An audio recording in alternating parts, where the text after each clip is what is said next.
Are we live? Yeah, we are live. Okay, great. Hello, everybody. This is Zachary from Zachary 3D Prints. Uh, shortest live stream. Yeah, Make a Viking. I'm so sorry.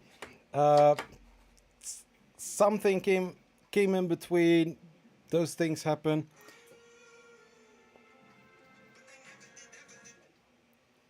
Damn it. Stay with your freaking hands off the. Oh,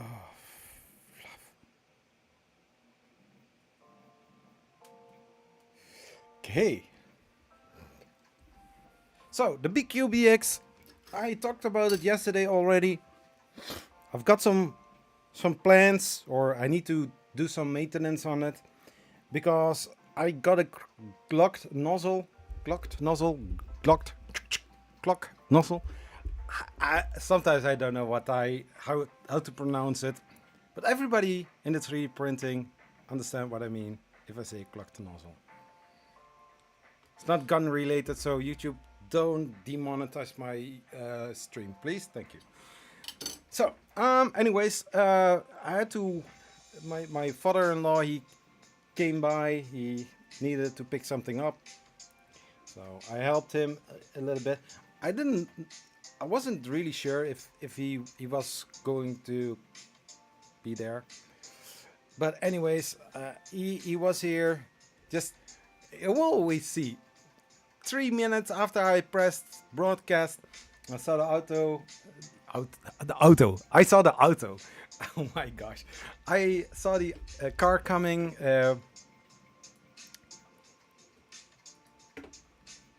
Just tweeting it out because, or else I'm talking to myself.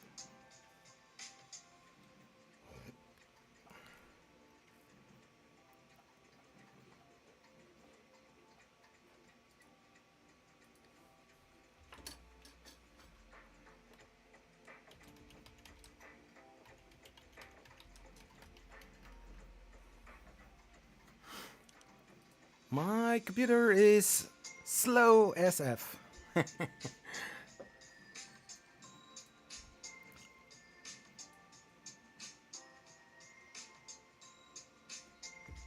So, yeah, the Biqu BX, wonderful printer. If it is printing, if it is not printing, it's a messed up printer. So,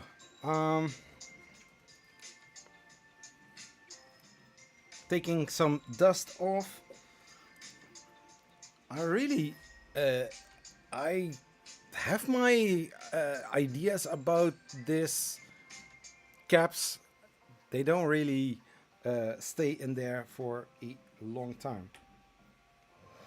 Maybe they installed it the wrong way.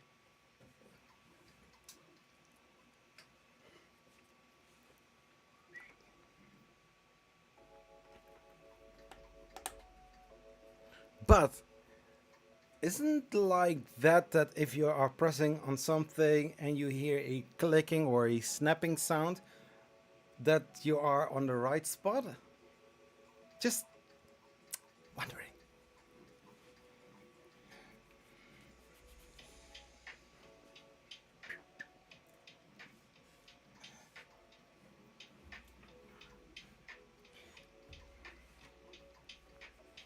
Yeah, I can close the curtain. That would mean that, hey, 3D RCNC, you are here as well. That is so cool. Nice, bro. Yeah, I've got this webcam right over here, but since I have natural light coming from that side, I can close the curtain.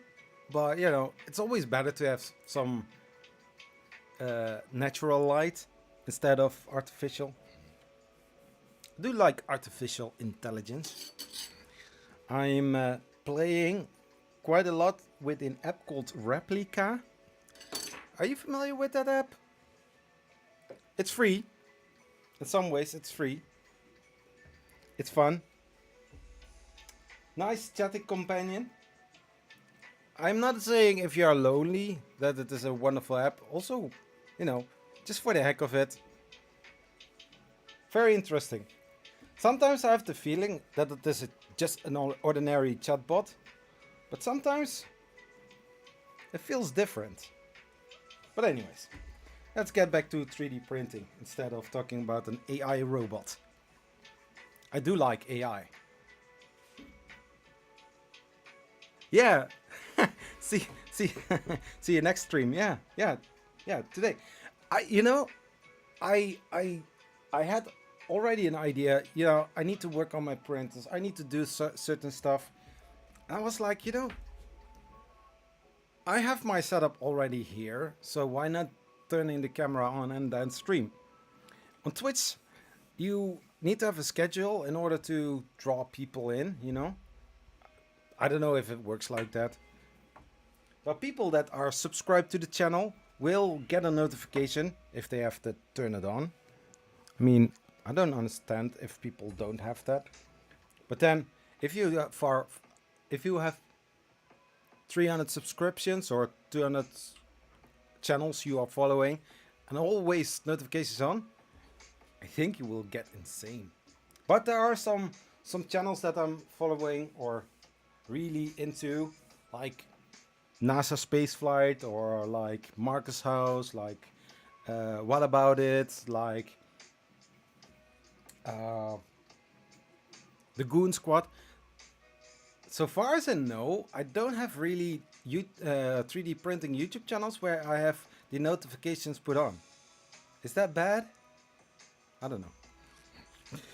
So the Biqu BX, I was talking about it yesterday. I want to use this printer because back in those days, I said it is an amazing printer. I still think it is an amazing printer, but you know, you can't say it is an amazing printer but never use it. What does that mean?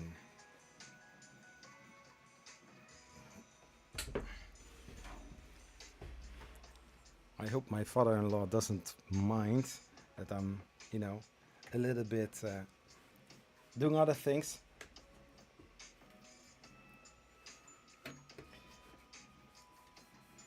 So if you want to clean your 3D printer, the best way, microfiber, how's it called? Towel? No, it's not a towel. It's not that you are doing like that, you know. You're not cleaning yourself with it. But you know, it's making it wet with some hot water, and then, you know, not all too wet, of course, because hey, it's electronics. You don't want to get shocked by your printer.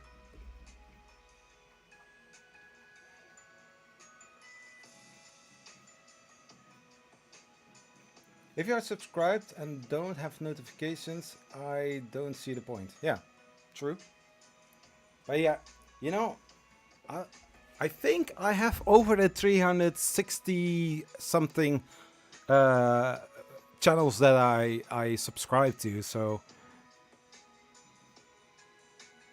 if you get notifications from all of those cloth, microfiber cloth. So I've wetted that. It's cleaning pretty well because you want to get the dust off the printer and anything else. The PEI sheet. This is a very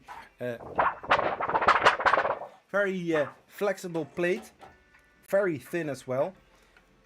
I'm not from the opinion that. Sorry. I'm not always from the opinion that this kind of flexible is really the best. I think that there may be some rigidity in those PEI sheets. This is extremely flexible. That means that if you bend it and press it, you will get a dent in it.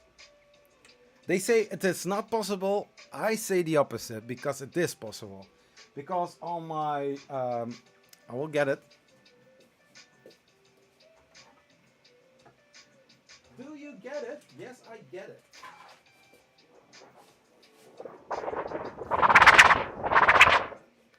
Just for the heck of it. cleaning it off because there's dust on it. There is dust everywhere. Oh my god. So they shipped this plate to my address, Biqu, or Big 3 Tech. They sent it me some time ago, and it came in mail. And it was so flexible, I was like, oh my gosh, what did they send to me? Not the flexible build plate, right? It was. And as a matter of fact, it was bent right here. If you look very closely here to the edge, you will see a little darker spot. That is where it is bent.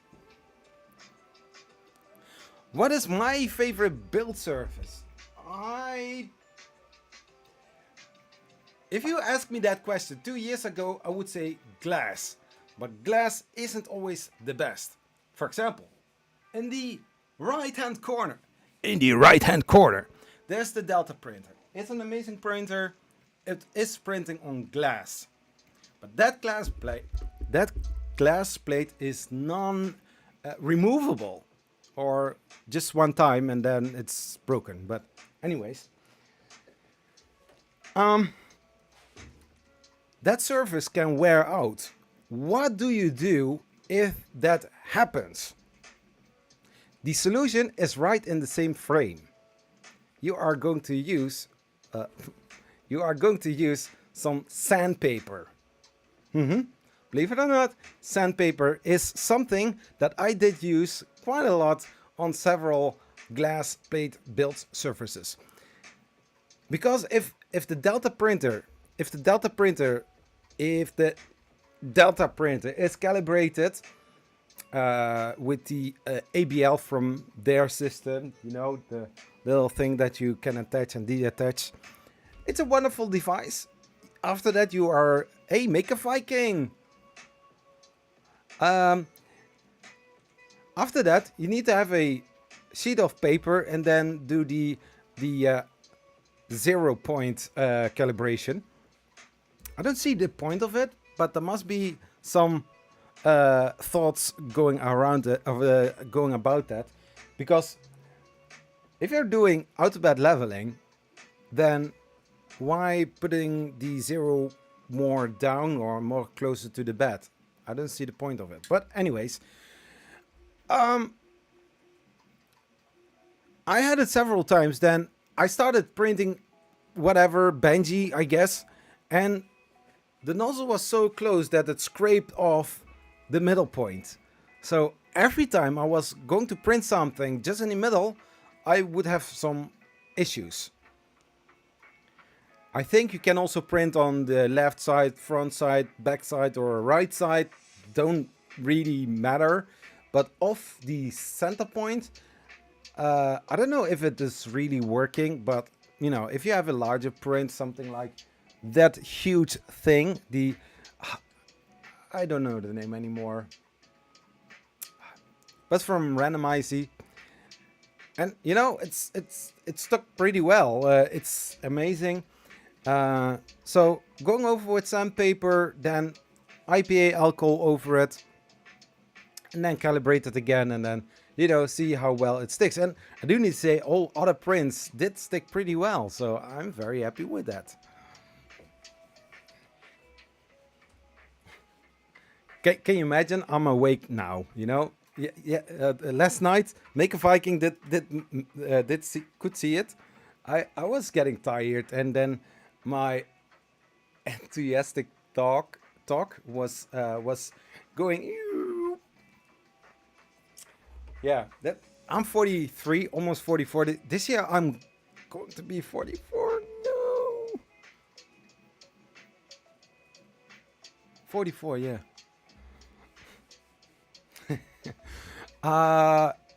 So what is my favorite build plate?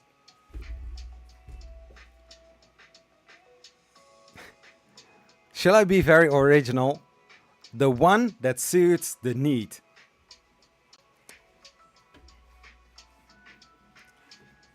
Because it is like this.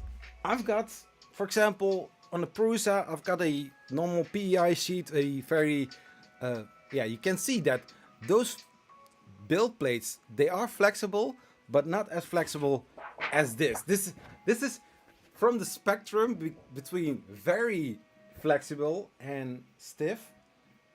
This is something that goes to the side that is very flexible. Um, I've got on the JG Maker Artist D Pro. I've got also their flexible build plate, but that one is very very sticky to the magnetic plate. So it is very stiff. It is very yeah. It still is bendable, but not as much as that. And then you have the ones from Prusa, but the Prusa Mini is a small printer, so the smaller it is, the less flexible it seems to be. But also, I think because of the coatings and also the PEI sheet that is on top of it, makes it less bendable. But there is still some flex in it. You don't want to have it as flexible as this. Do you use something like this? And that glass, if you are printing PLA prints, or I don't want to say PETG because PETG tends to, you know, break the glass. If you don't have anything in between it, yeah, but basically, one that I also like. I'm very talkative today. I hope you don't mind. Where is it?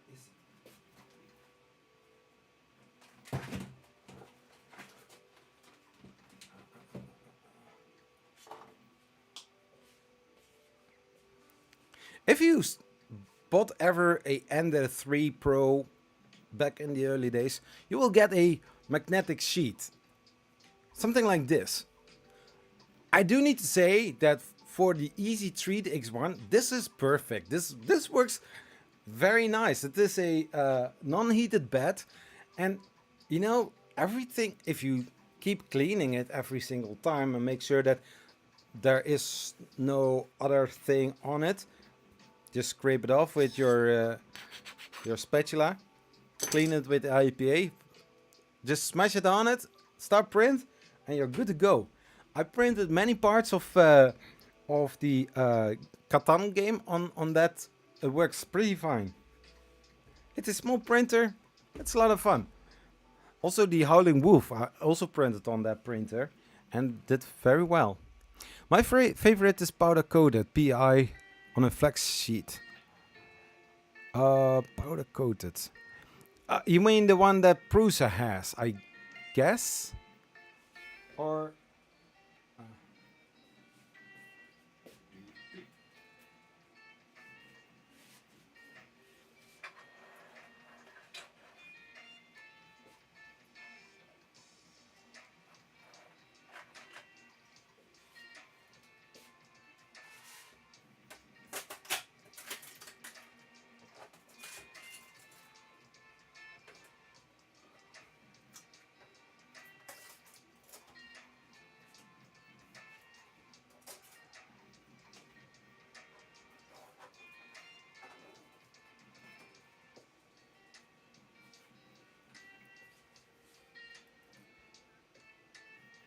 you mean these ones?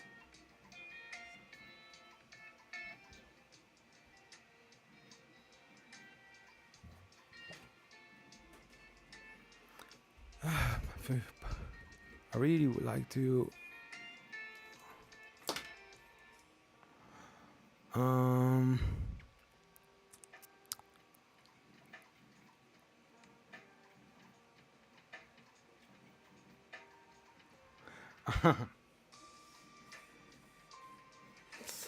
let's see. I have never get PI to work properly. I clean and clean and clean. Half of the time it doesn't stick. Yeah. Yeah. One thing that you can try to do when it comes to PI sheets, when they're brand new, they should work. But always check to level the bed, because eventually, because of the heat, it should stick. It should.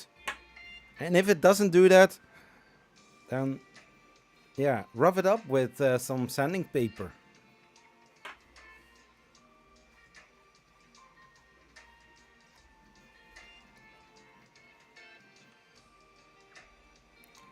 I've tried powder coated PI.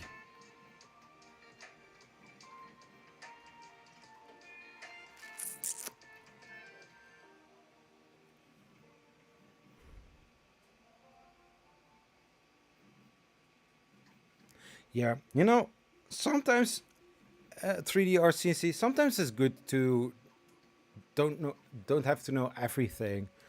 I think sometimes a learning curve is a good example to see. You know, yeah. Sometimes it's good to know to. I lost my sentence. Oh my gosh. Um,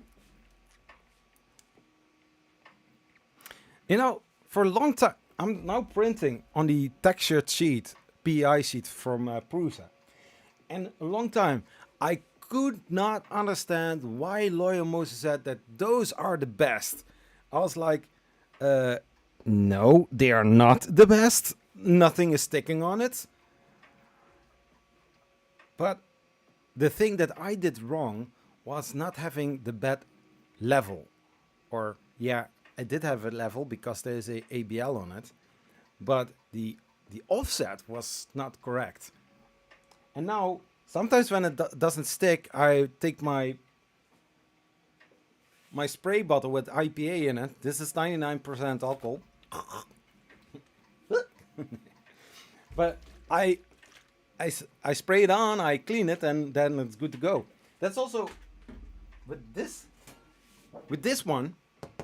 This works also very well. If it doesn't, if you feel and it doesn't stick and you can rub it off, then your nozzle is too far off the build plate, and then you need to have this little pushed round line. I hope I can say correctly.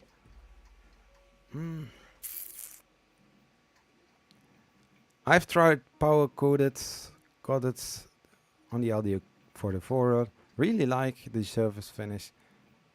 Cool.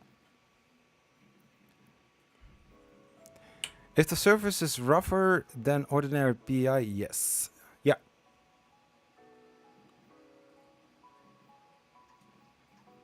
Yeah, exactly. And Mike Viking, my floor is dirty. Don't eat anything from the floor here. It's not it's not recommended.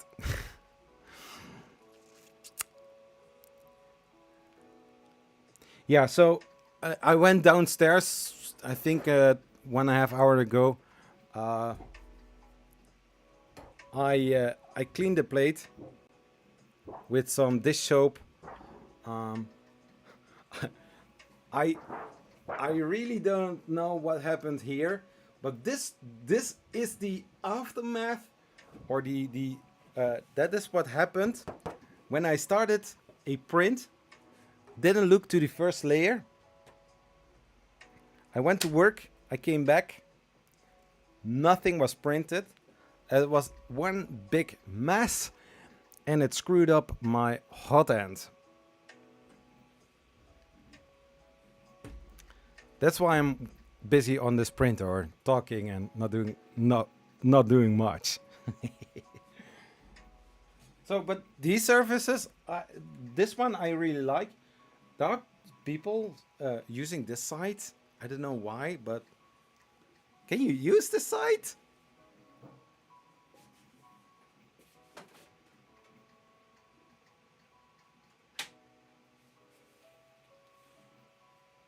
And I've got from Wham Bam, I got a build plate that is large enough for the Creality and the 6, but I'm really doubting if I'm going to use it on that printer. But maybe I should, I don't know.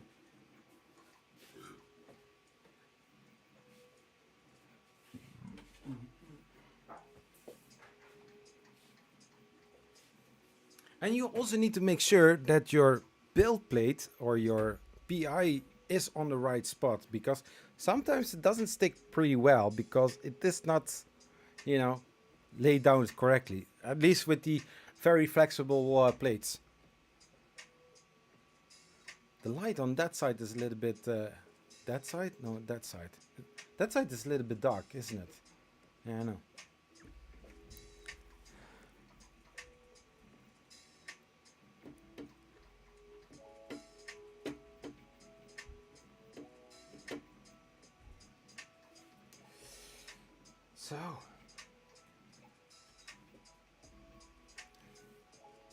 So I hope if I'm going to start the printer, nothing weird happens.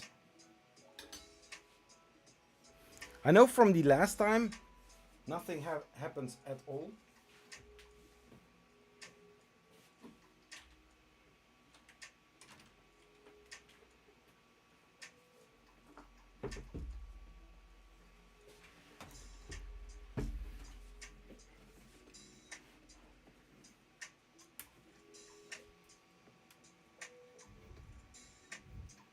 Oh, I got a loading screen.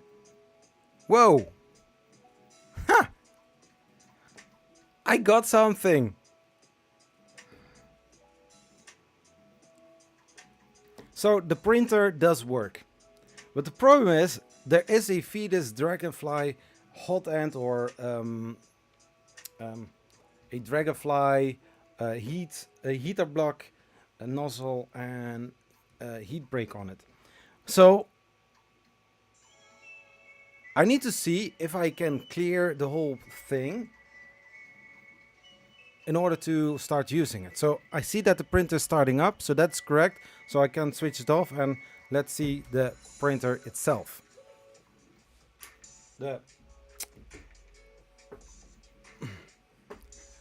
Dang it, you know what I mean, right?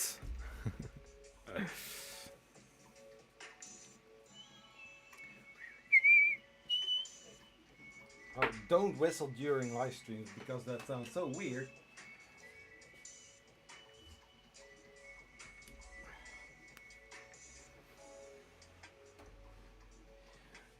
The thing is, with these hot ends or these kind of setups, you need to unscrew quite a lot to actually get into the part where the problem is.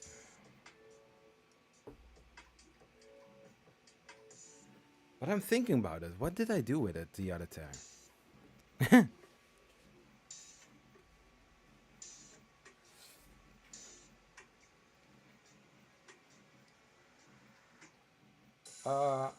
I'm thinking to move the camera, that camera, to the other side so that you can see what I'm doing. But I need to check which standard that I'm going to use.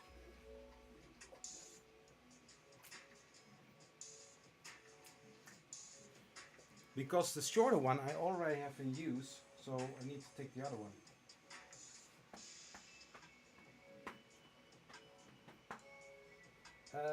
Where is it?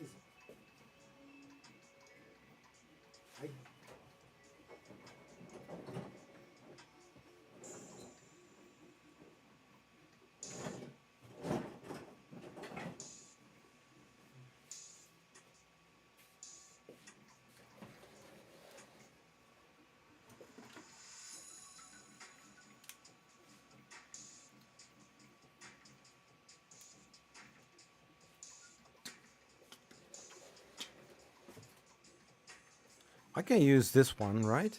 I can use this. But this lacks it, or this one. This, when I had this one the very first time, I wanted to see if I was also able to take a leg out to take one down or something like that. But if you are, if you're buying these, don't do that because when they break, it's I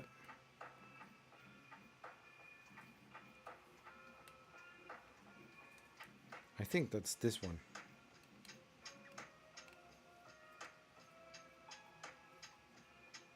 Oh no, it's this one because it is glued. Yeah, I use super glue. So,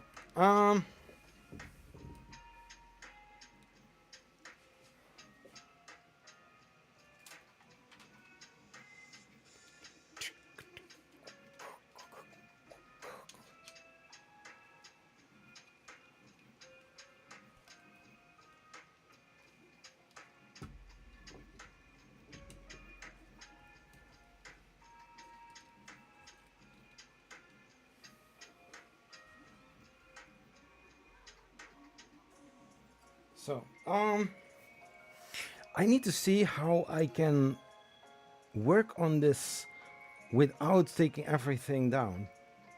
Because the clogged nozzle still needs to be solved. Right? Where's my tool drawer?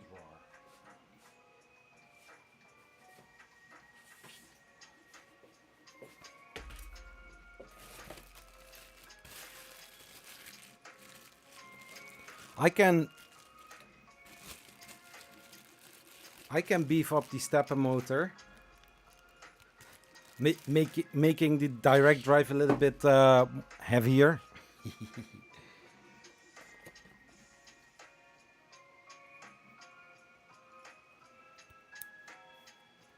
I still have some super glue. Ha! Ha! There was something that I needed to glue.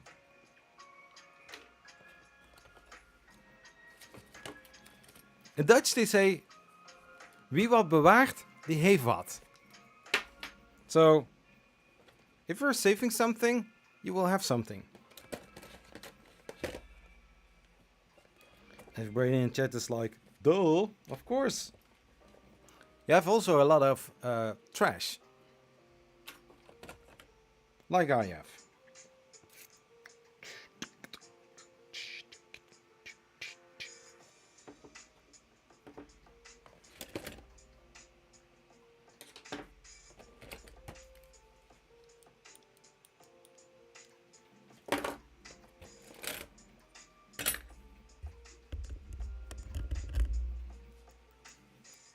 Little tweezers.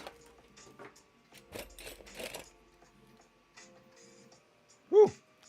Nice.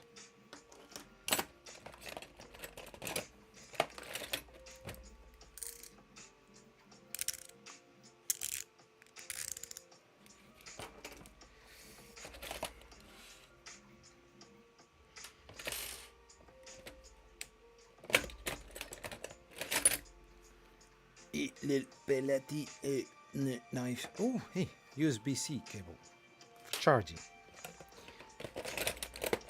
Yeah, not all USB cables are made for data. Some are only made for, you know, charging. Why can I not connect it to my computer? Yeah, because of that reason. Ooh. Not a spatula. Spatula. I've got a little mess here. Some time ago, when I just started with printing, this is one of the first things that I printed because I wasn't aware that there's something like a benchy.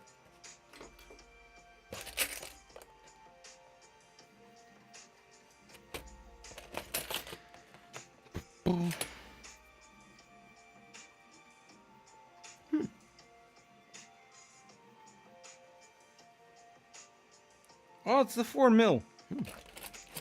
So,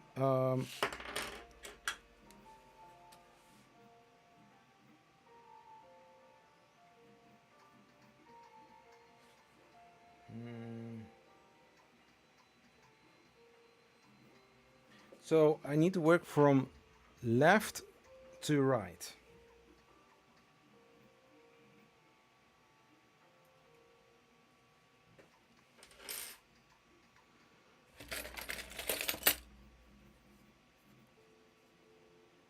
I didn't know that I was a artist.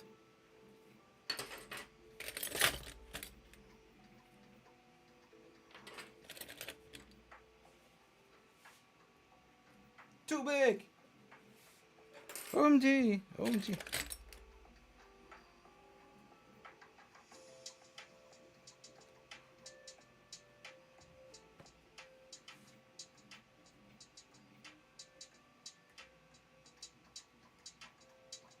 I know this is from there.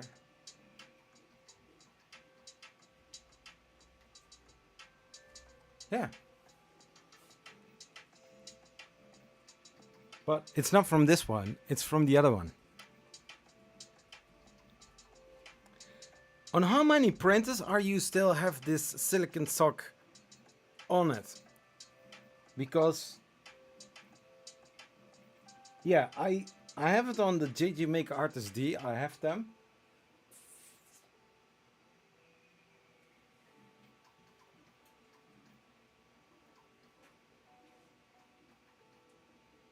And on the CR Turner B, I have it there on it as well.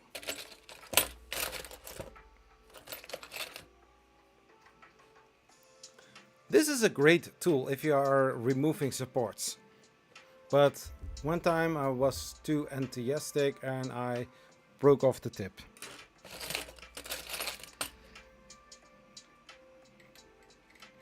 Too big.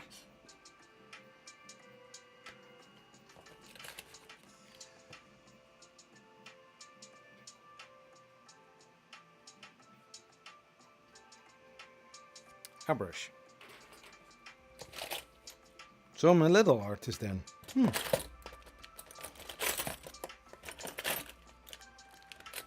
Oh, come on. I've got so many Allen keys here. I think this one is too big as well. Yeah, it's too big.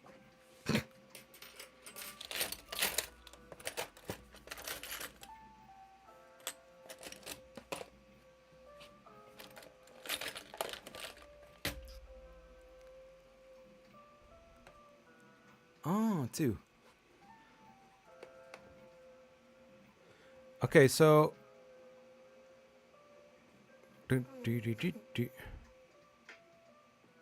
oh, I got some dropped frames. Oh my gosh.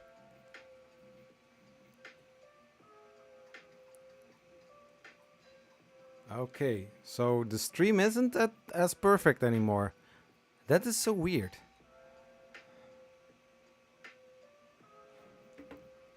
So I will drop this view.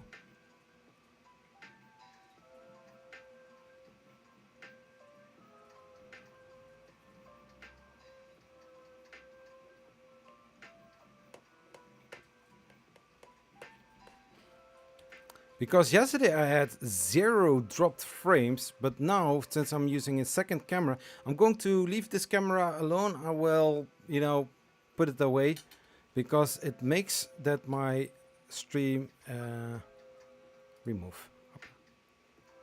Yes. Because yesterday I didn't have that one and it went pretty well. So I'm going to try this one. So you are using 2 silicon socks, one for the forearm and the other one for the focus. Oh yeah. Indeed, I have it there too. And for the forearm, I have the slice engineering mosquito Hotend. I still didn't use that one.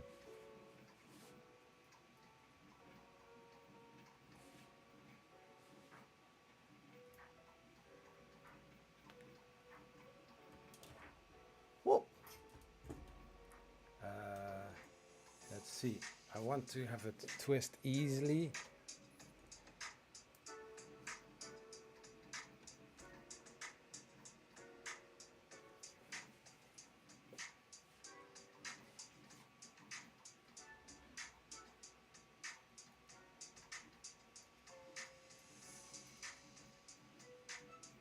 I'm not really convinced that this one is the best to use.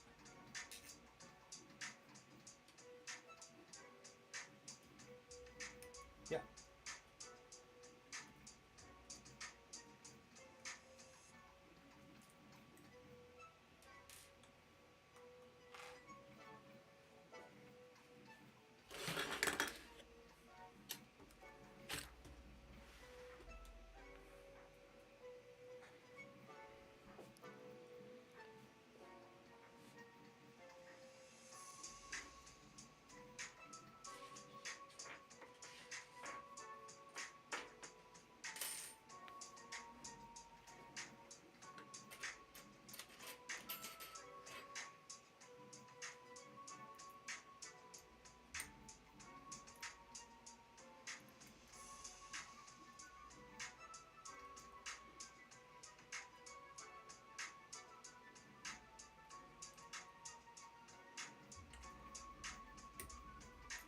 And I do need to say that um, that this type of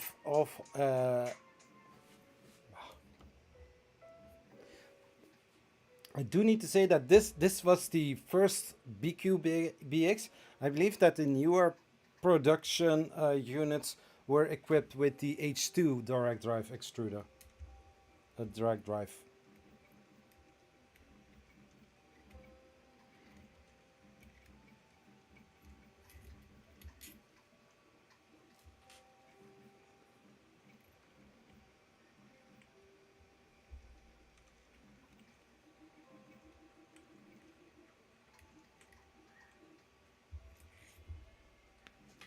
So, so let's see how the thing looks like.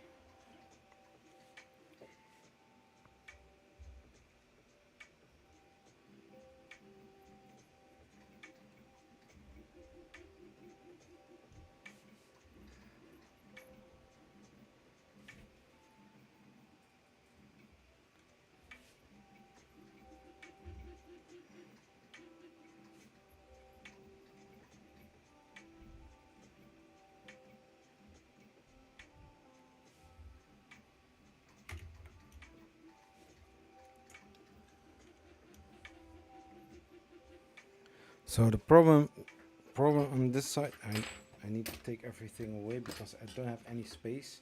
I do need to have some space here.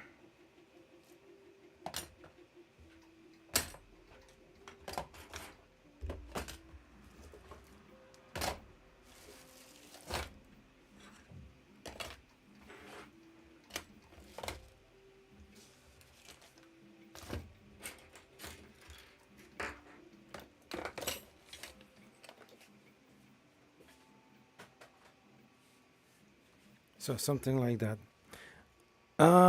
So the problem is that this is all fiddly, and here the wire is connected, and it's very hard to get to the nozzle or the hot end part. So you need to unscrew these two parts.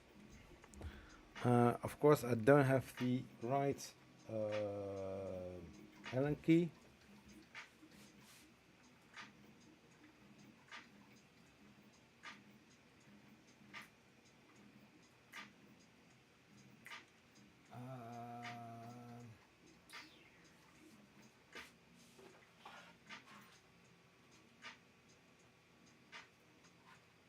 Of course, it's not in there.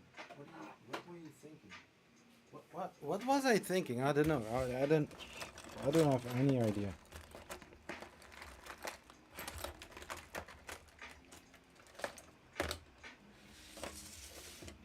Come on.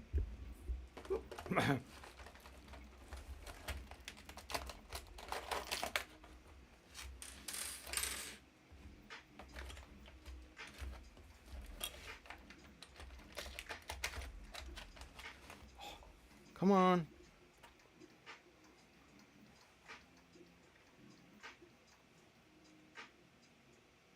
Oh yes, cool. I think.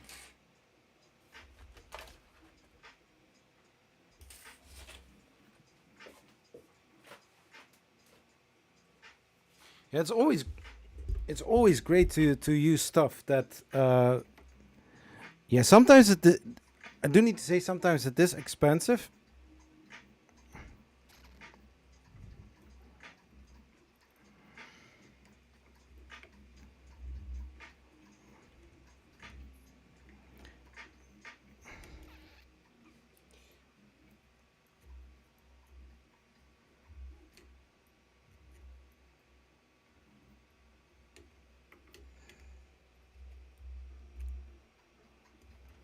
So I need to be very careful.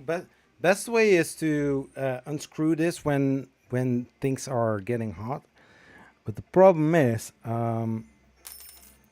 it's hot.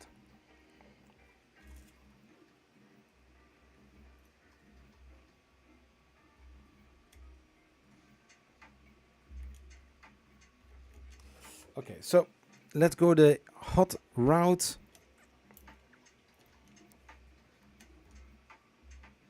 Yeah, bearing is getting out. I think basically that this hot end or this is toast.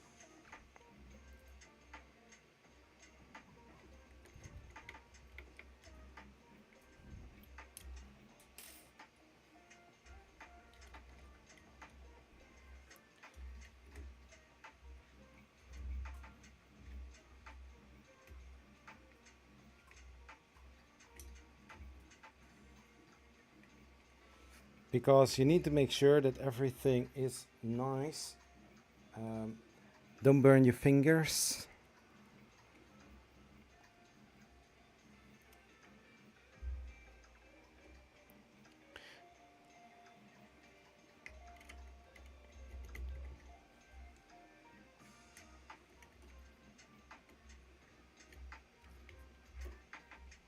And I can remember, yes, that was it.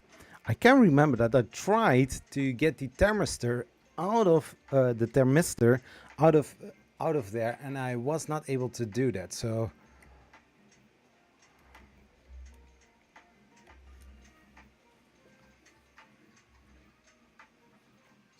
I'm really curious what's going to happen.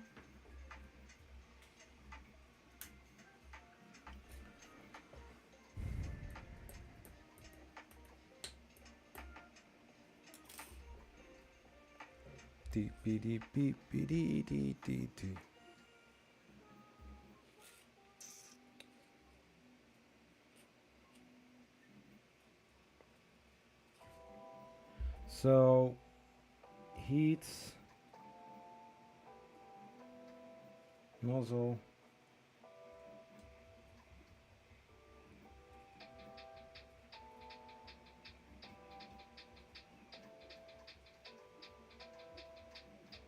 So.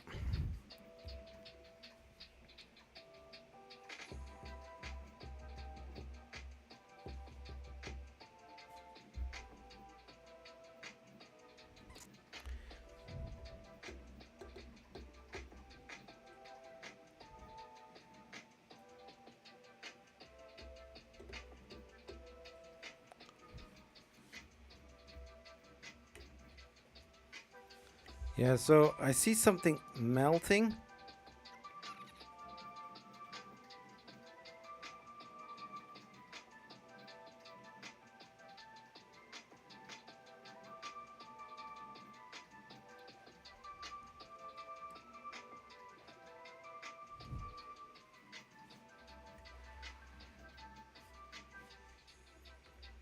So that is the sorry that I say this, but this is the most scariest one of them all because you don't have that much space, you don't have that much room to play with it, and yeah, it's yeah.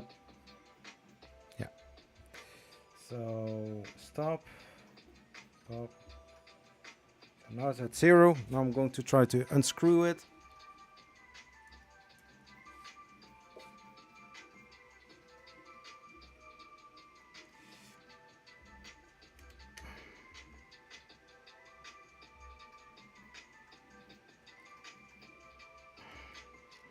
Yeah, so that doesn't go. So I need to find another other solution to do this because I don't get it out. And I cannot grab it with my hands. I need to find something else. Well, I do see, however, that it seems to be out. So I'm going to try it anyways.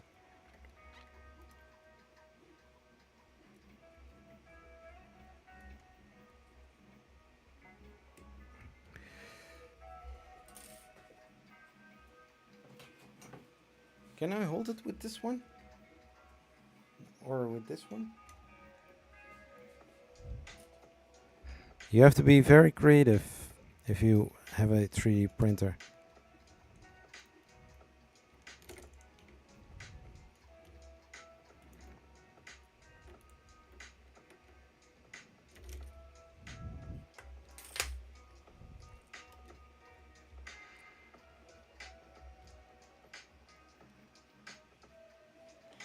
So.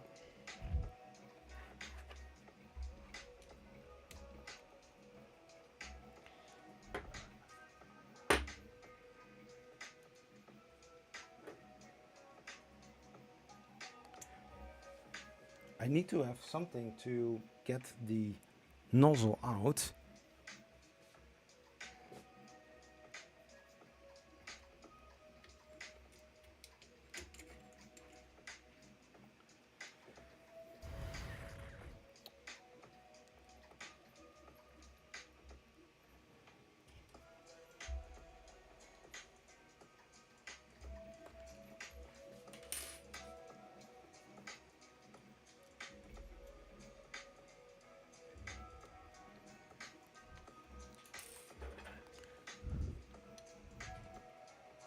No. No.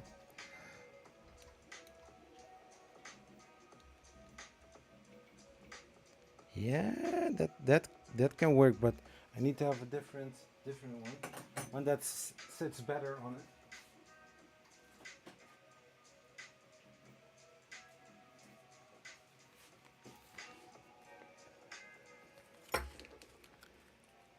Yep, when you have to be creative.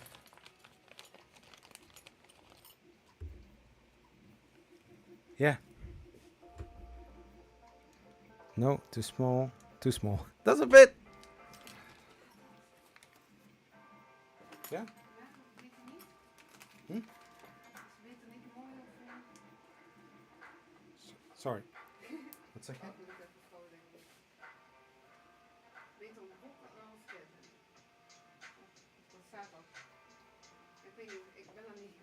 Ja, ik ook niet. Eerlijk gezegd, weet niet echt.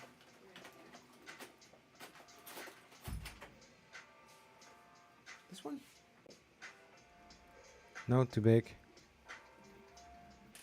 Too small. This is too big, and this is for sure too small.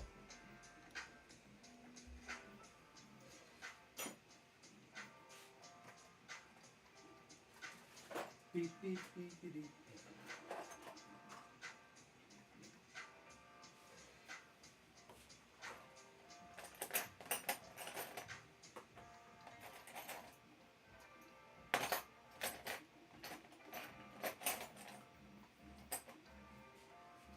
This is for the nozzle?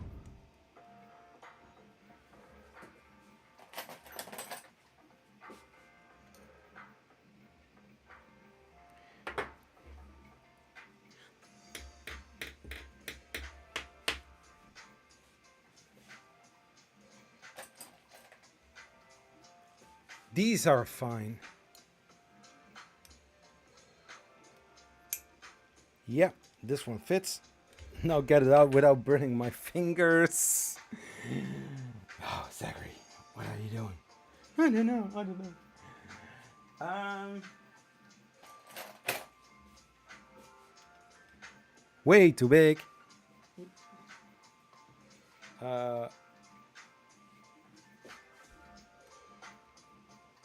No, too small. Too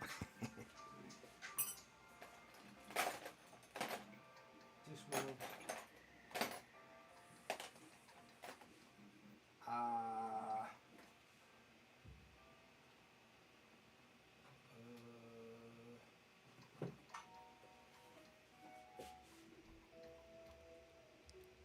Yeah. I think I needed 12. But do I have one? I know that I have one. I know. But the question is where?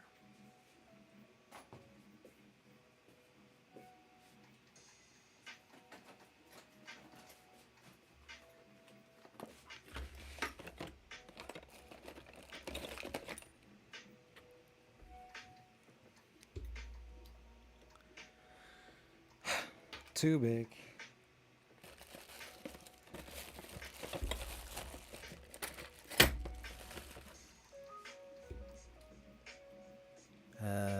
Too big. Yeah, you know, I'm going to try this. But in the meantime, the nozzle is over the hot end is cooled down.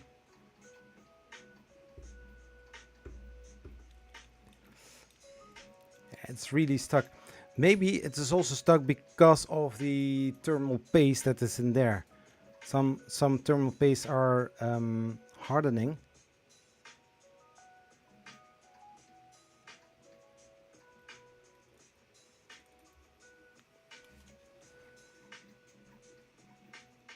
So, okay, I cannot do anything about it.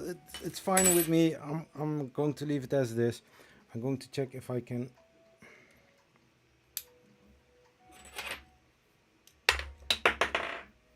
What was that? What was that? Hello? You? Oh.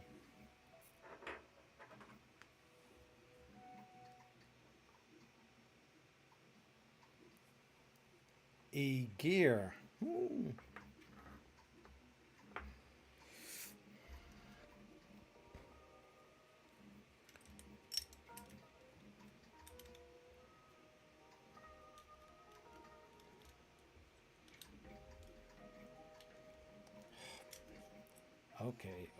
Okay.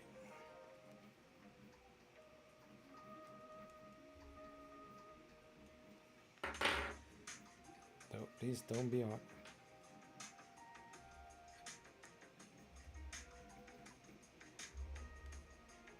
It's not hot anymore. It's warm, but not hot.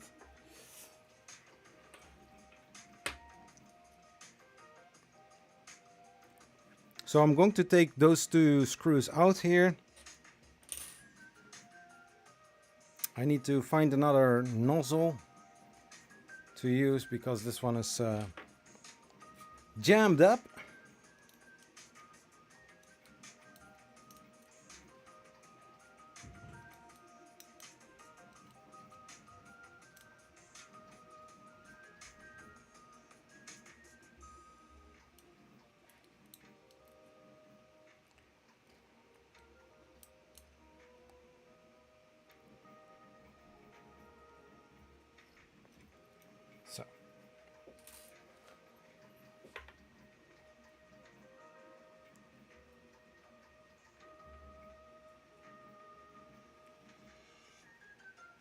So what I can do is try to bleed it out. That means I'm going to heat up the nozzle and I'm going to try to see if I can get all the stuff out, because there is some plastic here on this side. I hope you can catch it.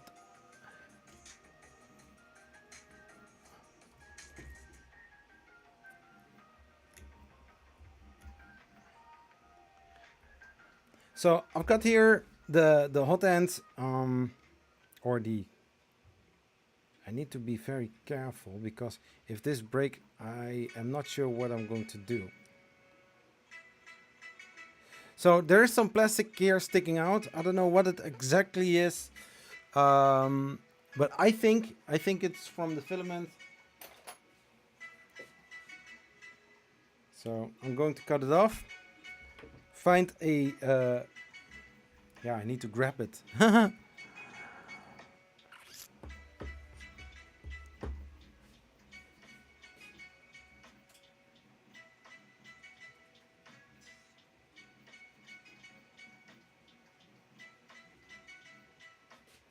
Okay.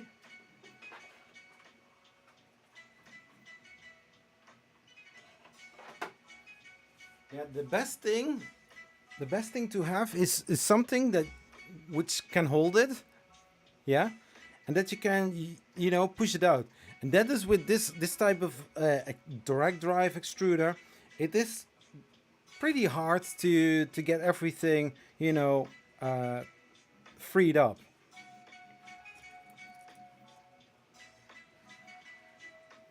So I'm going to put the heater cartridge back as well, but as you can see, this is very limited. What I can do is maybe take another printer and put this thermistor in there, but no, that's not going to work.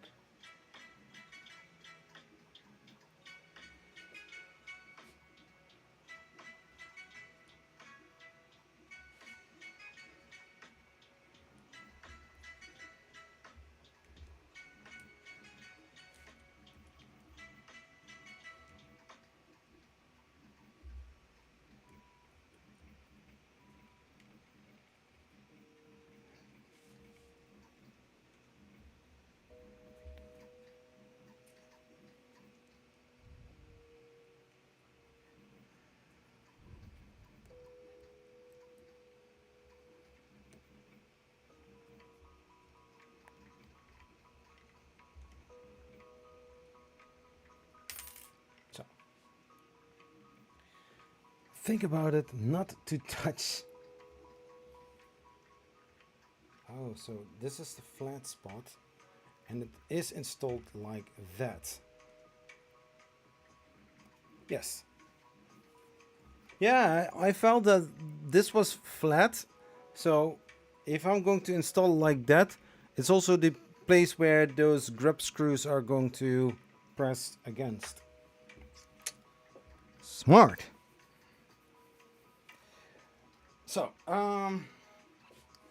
put this one back,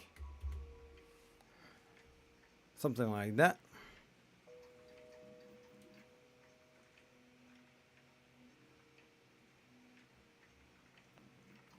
Was the printer on? You have to go to eat. After that, I get some stuff done before the day's over. Hey, see you another time.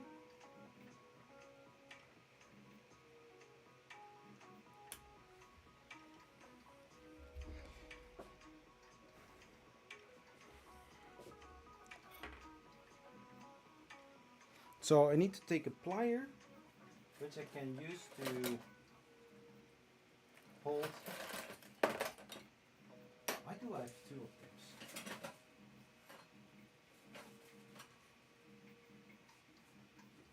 those? I've got two the same ones.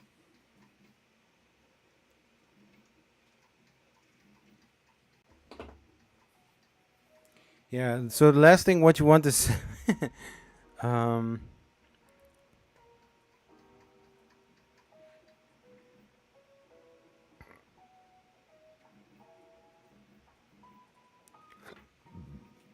oh, I will go a little bit hotter.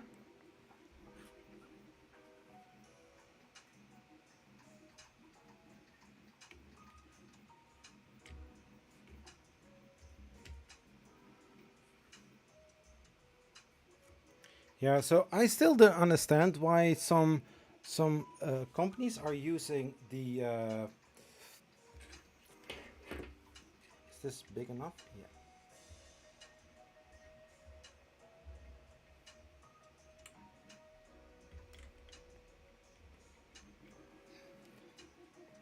So I don't understand why some companies are using plastic fan ducts, especially around the what?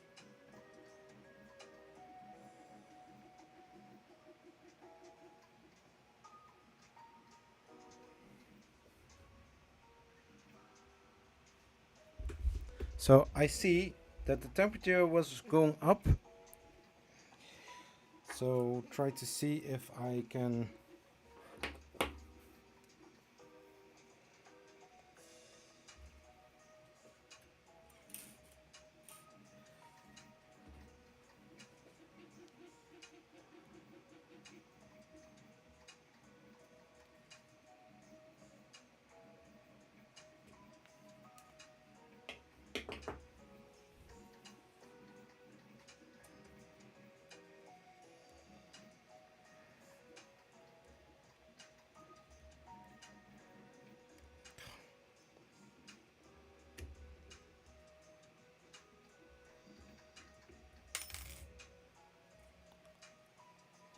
Ow, that's hot.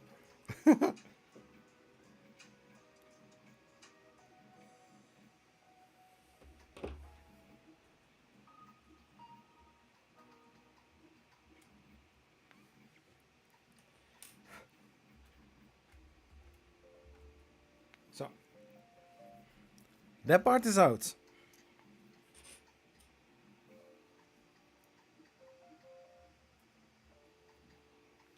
So now try to clean it up a little bit, but I need to make sure that the temperature stays the same. I I need to check for the thermostat to be more seated in.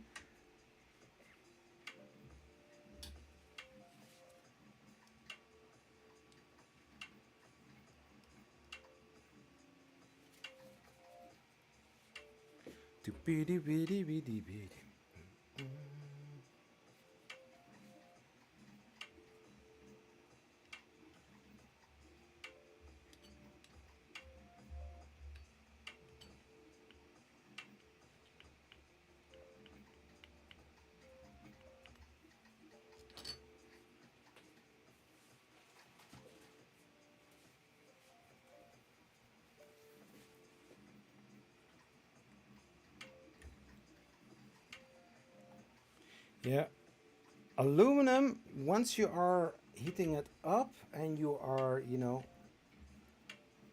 play with it, you are going to scratch it. Make a Viking, are you still here?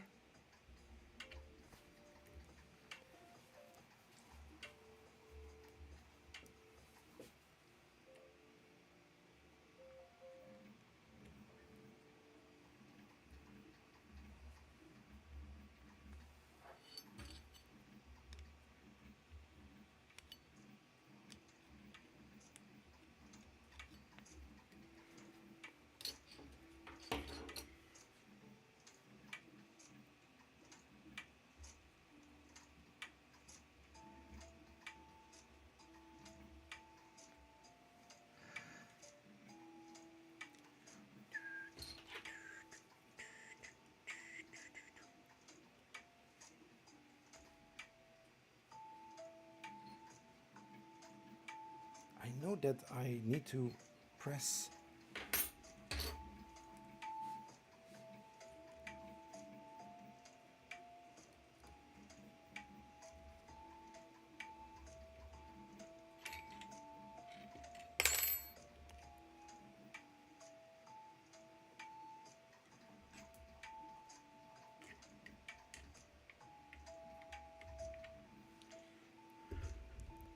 So stop. I need to check for a nozzle that I can use. I know that I have nozzles laying somewhere,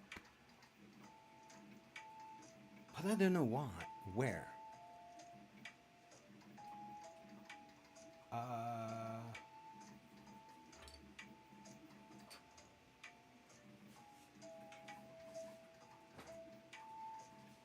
Maybe I want to keep the extrude the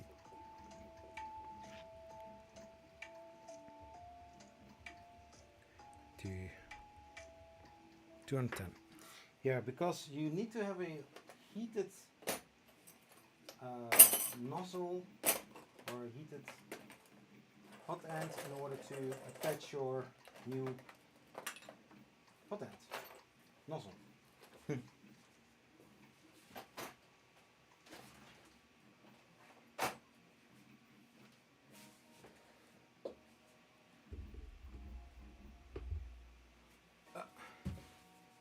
So, who's still in the chat?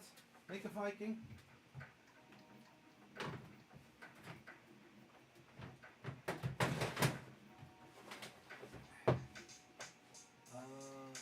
Did I saw it here? Or did I saw it somewhere else? Yeah, I saw it somewhere else.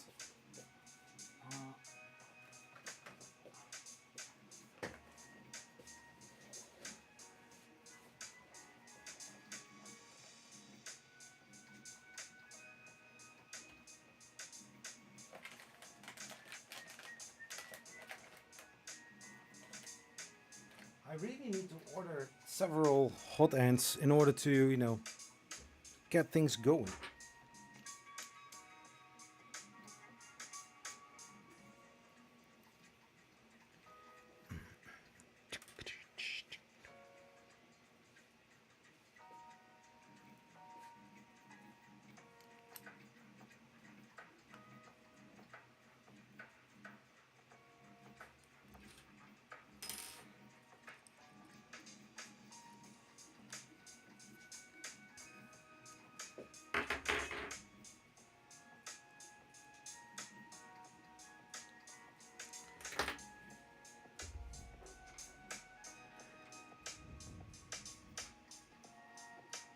Yeah.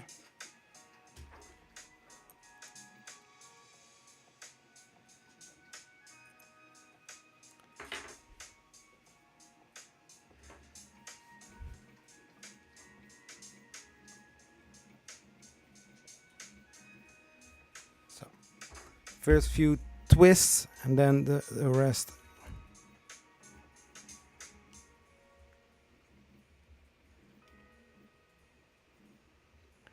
I need to check where from the BQ is the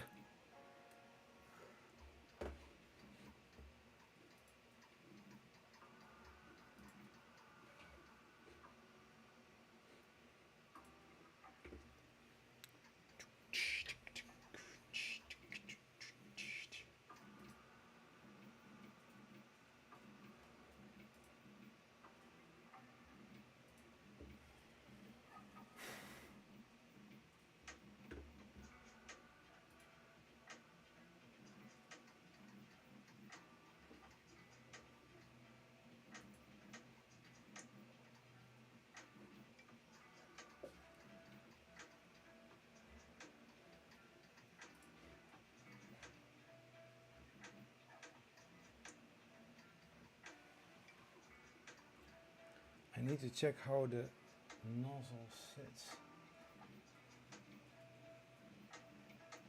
Yeah, exactly like I thought. Yeah. Makes sense. Makes sense.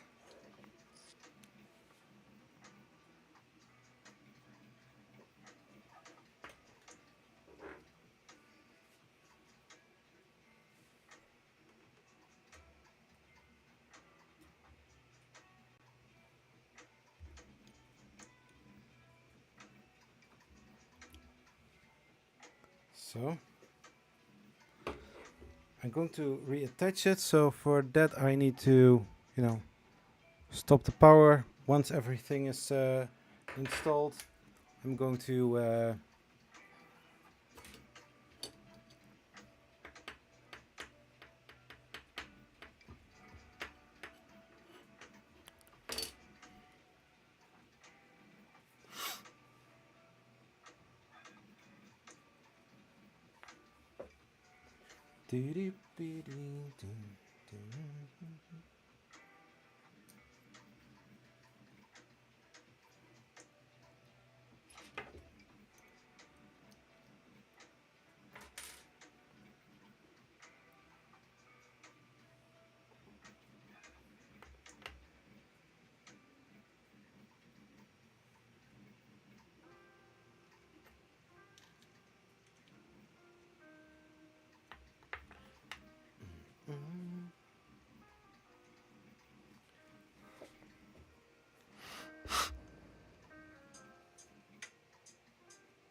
and you need to be careful because if you put it too far in,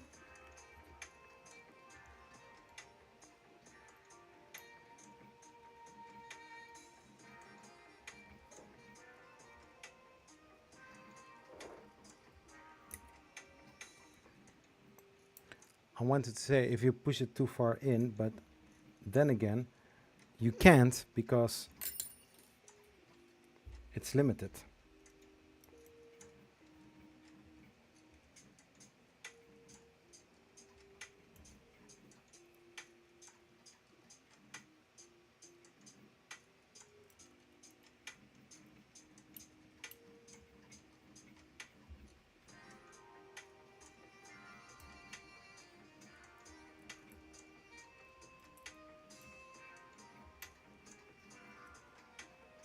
So something like that.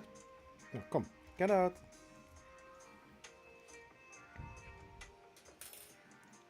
So now I'm going to put it back.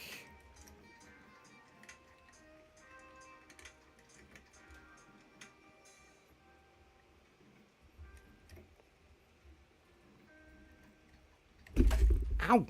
Oh my gosh, that was still hot. Ow.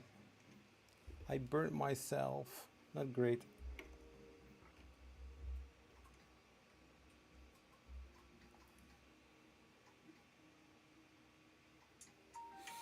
Yeah, so the cable makes it that I don't have any spare room. Wait. Was I talking too quickly?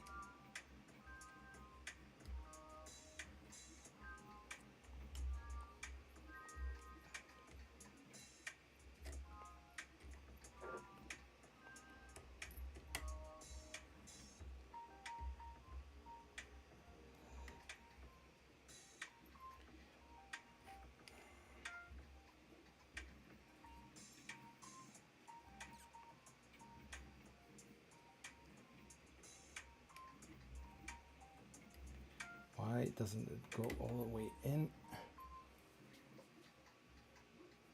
Oh, it's a nasty burn. Hey, Matt German! What are you doing? Destroying my printers, that's what I'm doing. No, I burnt my thumb. Hotend was still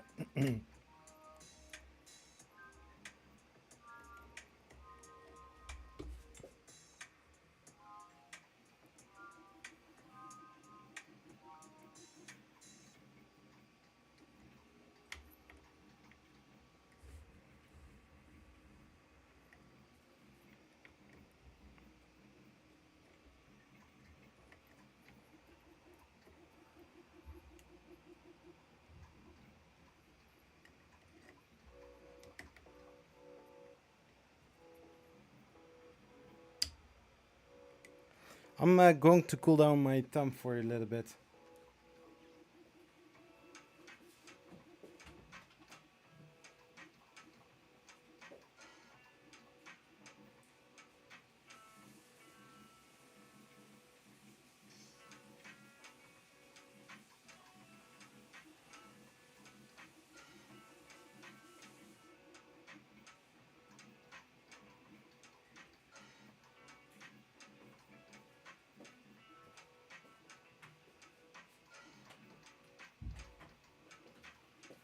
Okay, so I'm back.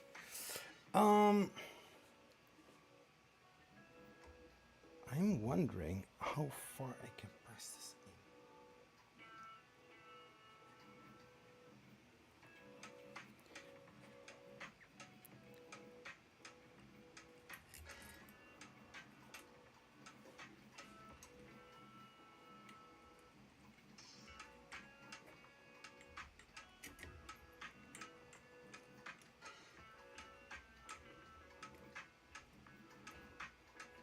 Yeah, for some reason it doesn't click in.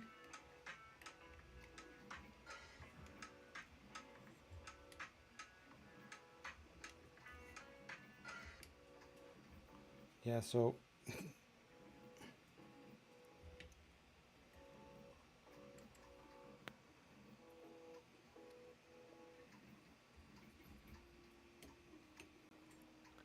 somewhere it's not fitting in rightly.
So there are some gears.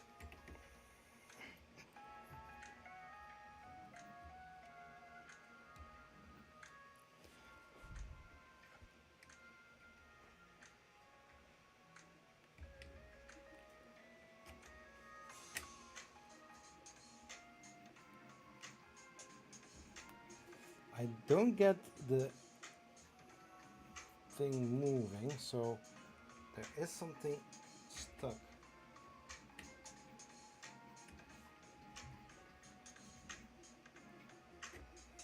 No.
Hmm.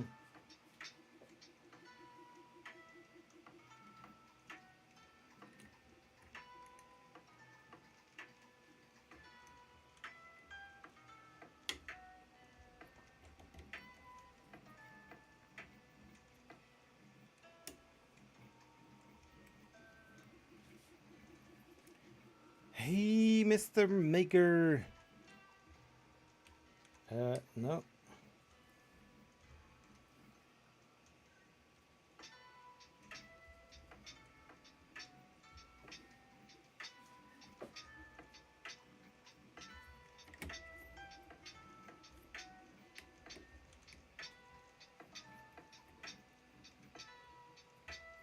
Why does it not fit in there?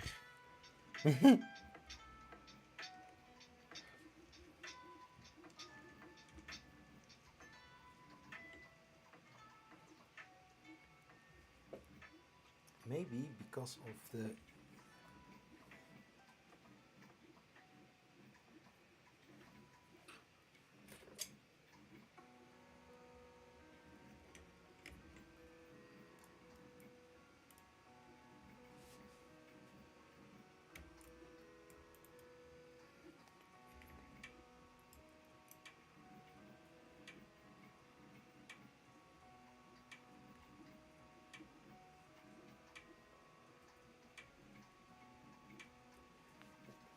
I think it doesn't fit because of the thermistor is sticking out too far.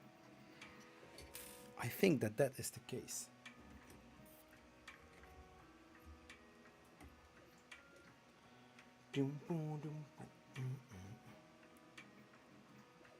I think that is the case, yeah.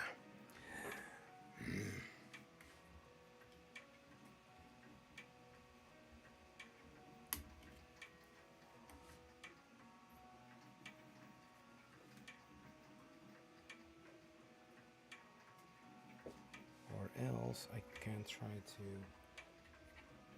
take those out, put them in this side.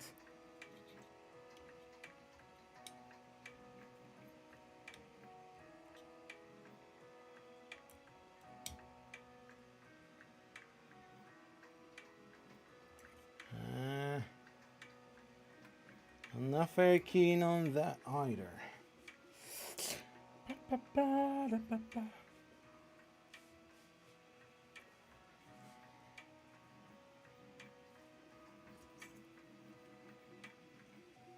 Whoop. Deep beat.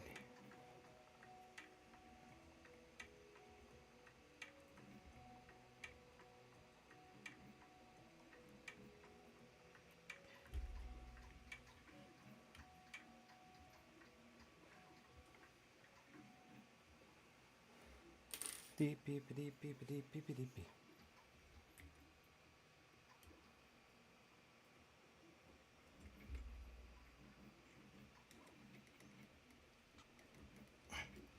It is really stuck.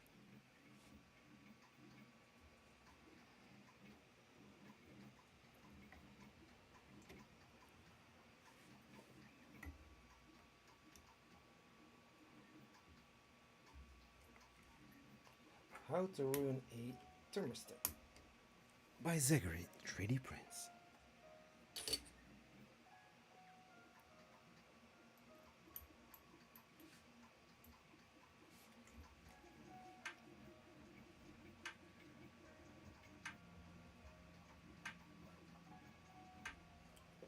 Oh my god.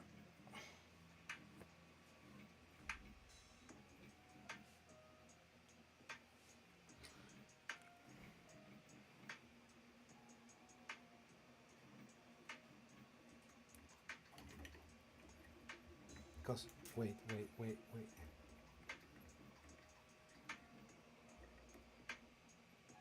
Yeah. It does fit.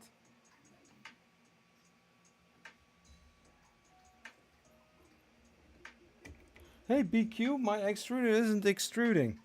What did you do? Oh, nothing. You know, I just took the gears out.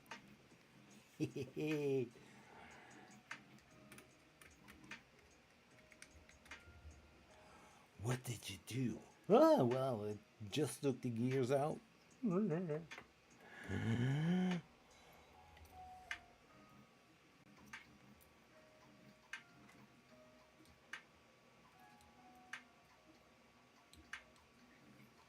Ba-da-ba-da-ba-ba-dum-bum-bum. Ba-da-ba-da-ba-bum. This one isn't going all the way.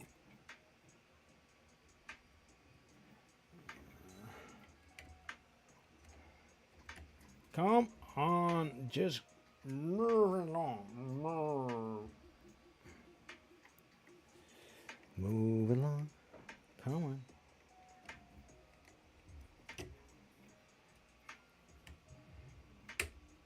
Yes! Yes!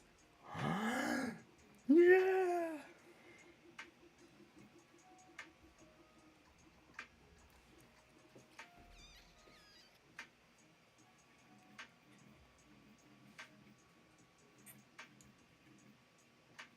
Is the other one as long as this one? Yeah! Yes, it is. Whoop. So what are you doing, Mr. Maker, besides watching this?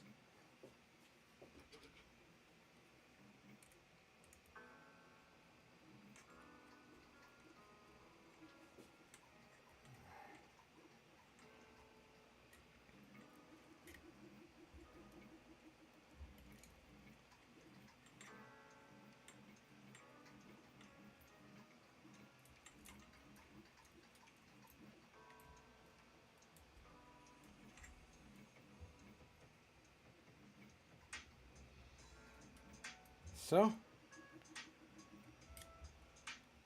you know, I like it tight. Real tight.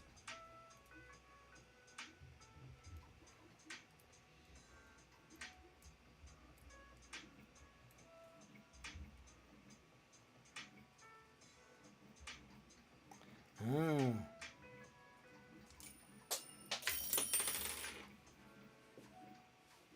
Where? Go down. I hope this is the one that I have to use.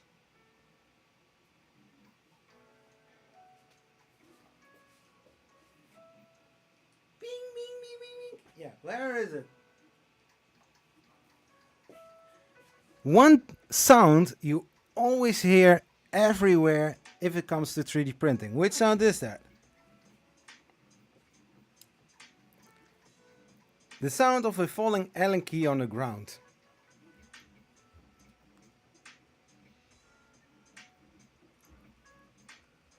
So, that part is done. Now we are going to put back our fan.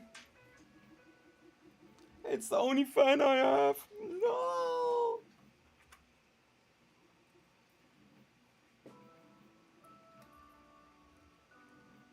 Doo-poo, doo-poo. Doo-doo, doo-doo. Doo-poo-poo. Do-do-do. Just make it ourselves easier. Life is already complicated. If anybody would guess, yes, I'm in a good mood. Can you tell?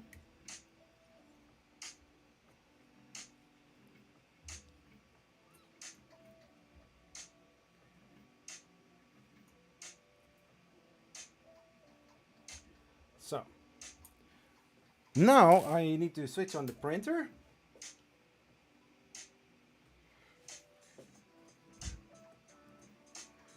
I'm going to put this silicon sock over it. Because, why not? But I also need to tension. I'm going to take the silicon sock off. Because why not?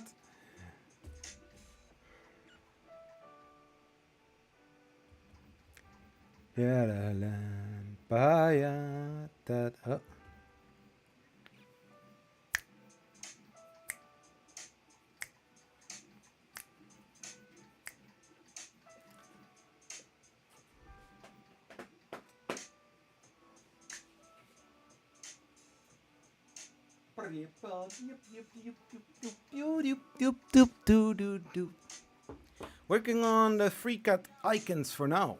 Cool.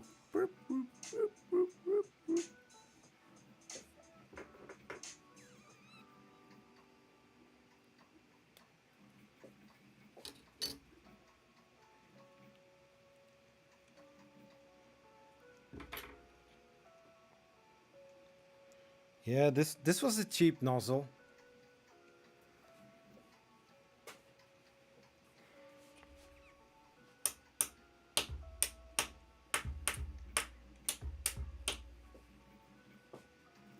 So it's going to 220 and then it's going down to 210. Weird.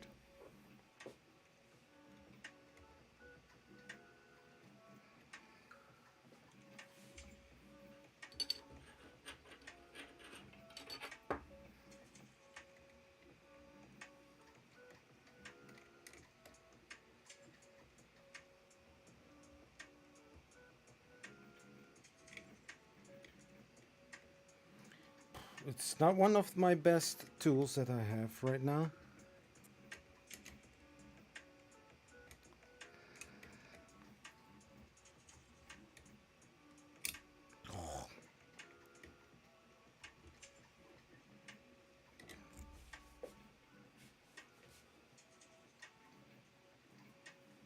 Is the nozzle all the way in? I don't believe that.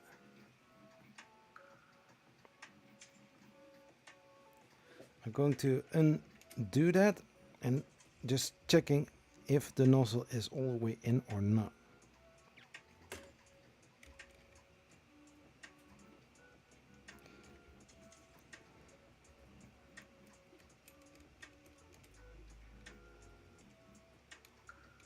Because if the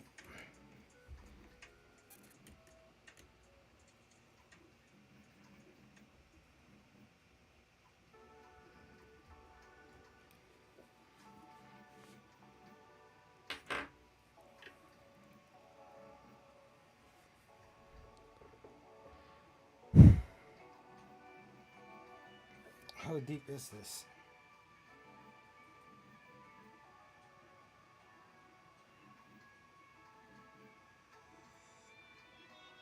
I need to take it out. Oh my.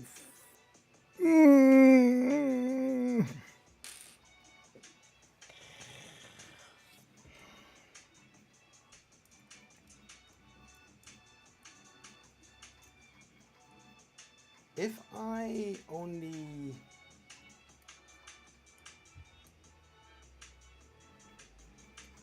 If I would do like. No. If I would do like.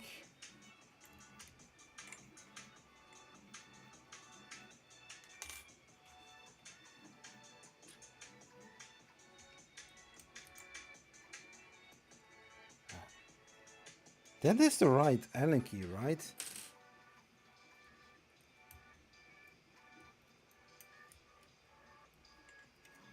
Oh my gosh, I really need to take the whole thing apart again.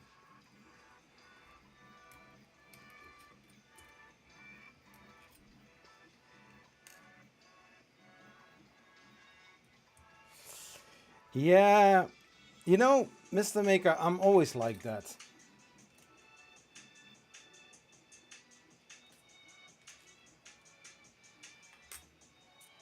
I'm always like that.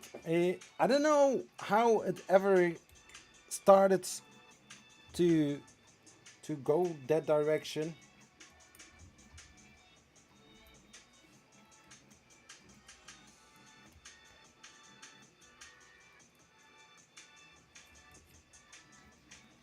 But you know,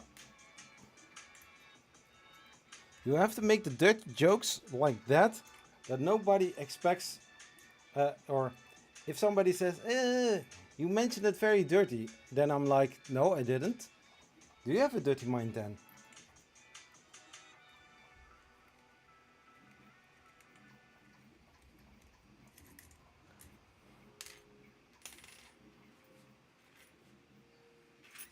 I can say for some. Okay. I can say, for example, you can go all the way with a cucumber. I'm going to burn my fingers again, I guess.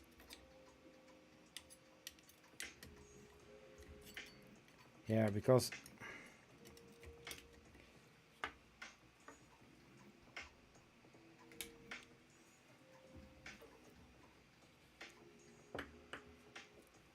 So I am really curious where I missed.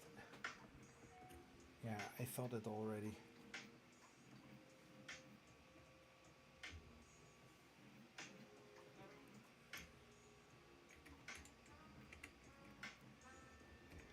I hope I can get it back.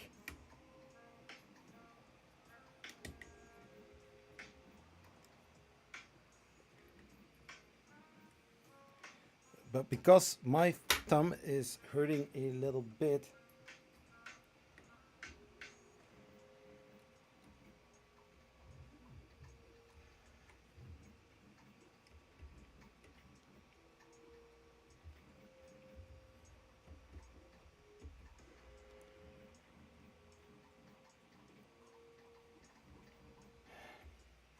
so it doesn't seem to slide in there.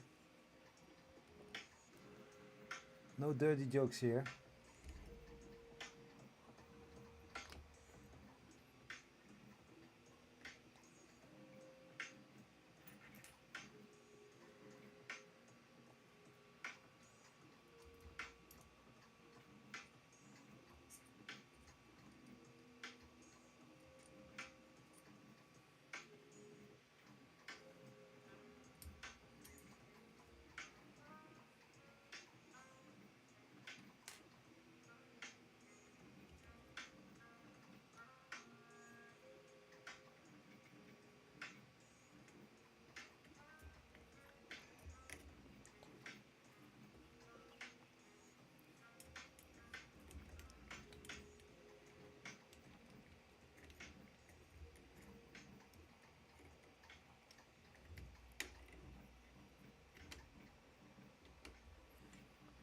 So the smaller gear on the base plate, that one is causing some little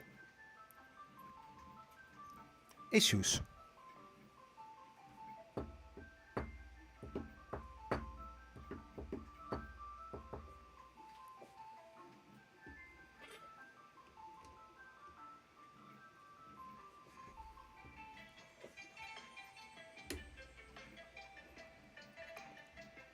Why?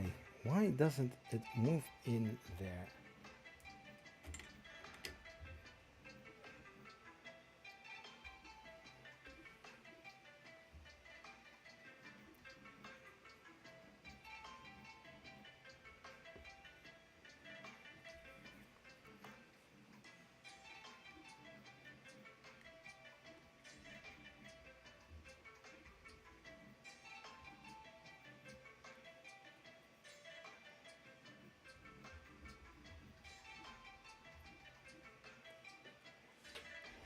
Dang it.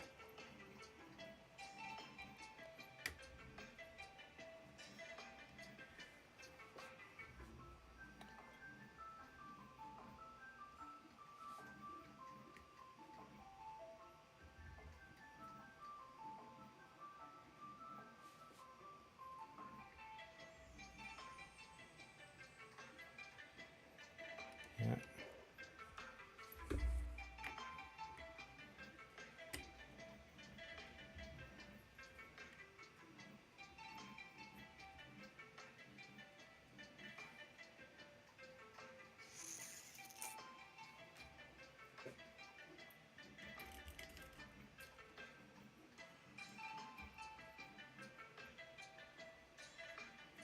Come on, online, you stupid F.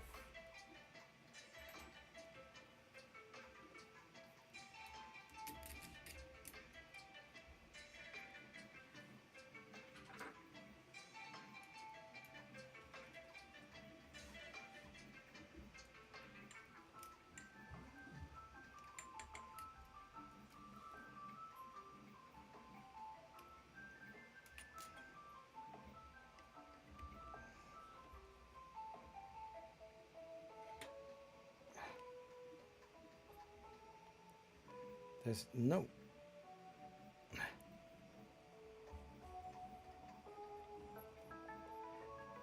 Can there be a difference?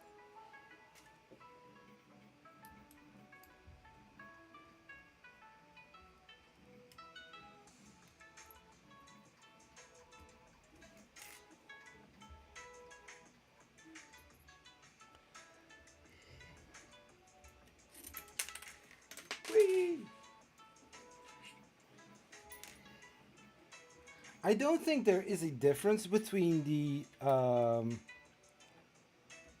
bearings. Yeah. Just also drop back there.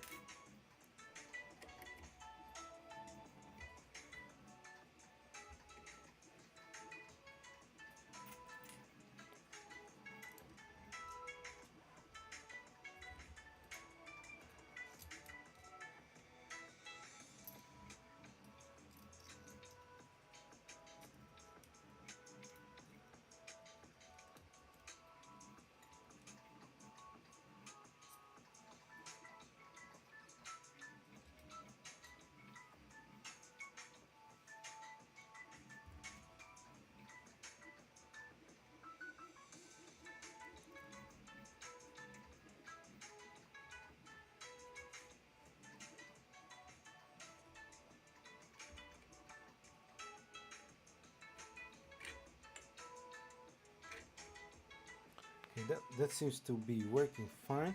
So I change the bearings and see if that is going to make a difference between. Yeah, I know. I need to stop talking. No. Keep talking. Keep talking. Okay. Because you have asked it, I'm going to keep talking.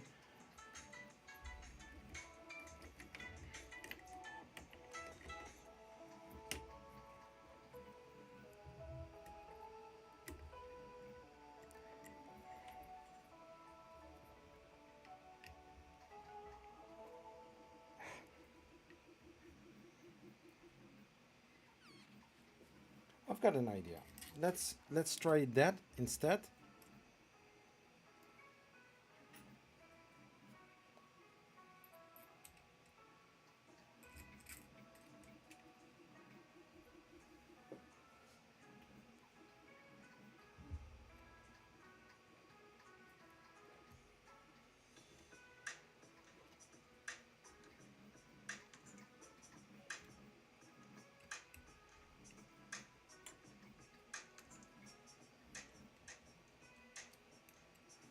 So I'm going to start the printer. I'm going to extrude a little bit so that the gears are starting to work.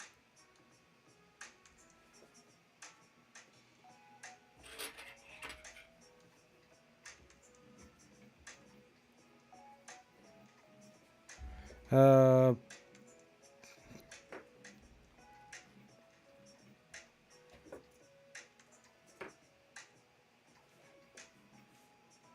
what was that?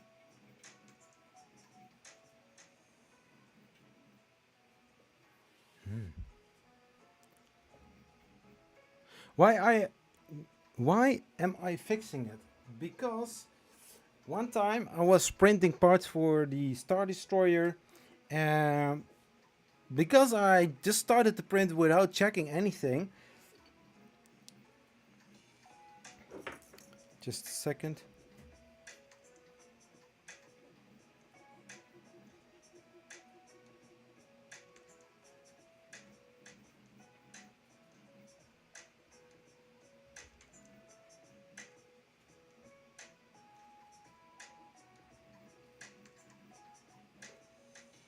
I just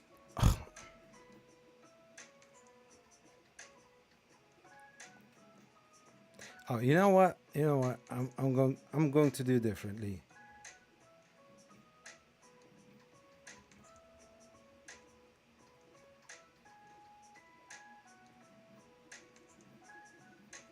Okay, so what happened? I started the print. I didn't check the first layer. It was too close to the bed. It started clogging, and everything got stuck in there. So yeah,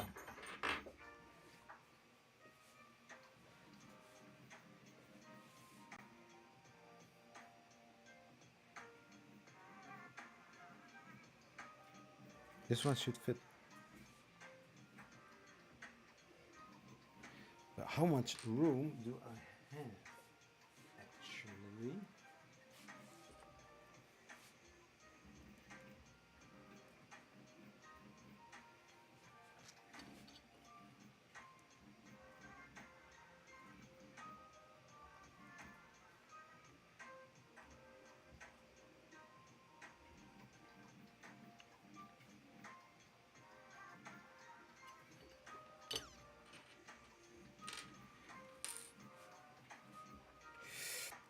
So what in the end happened,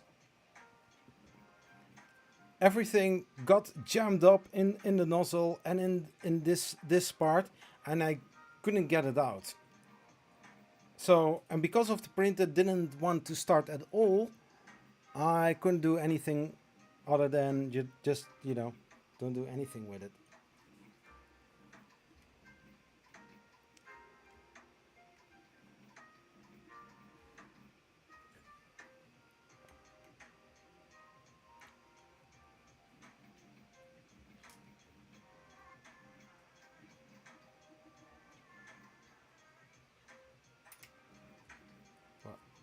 Well, it's not seated in there all the way.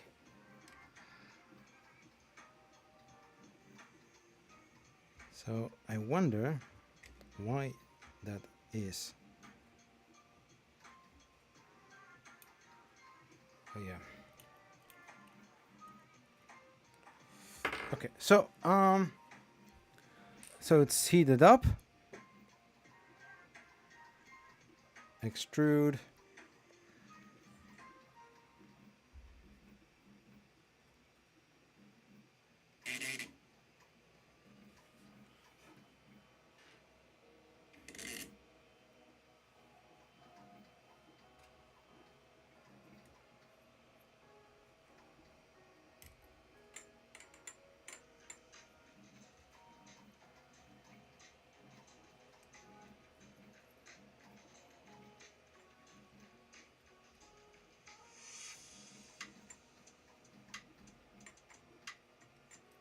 Wait.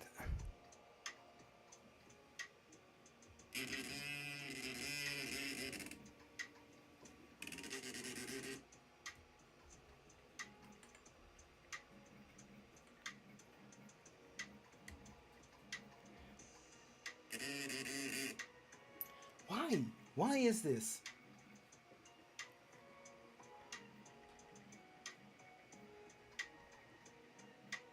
Yeah, that destroys the whole planet.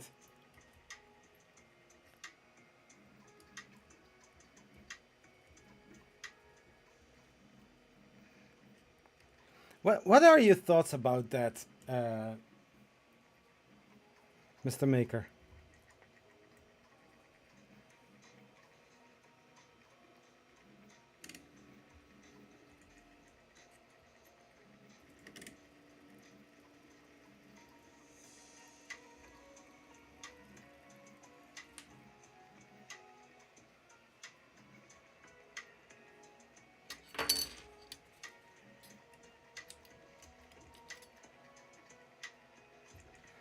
Why doesn't it fit?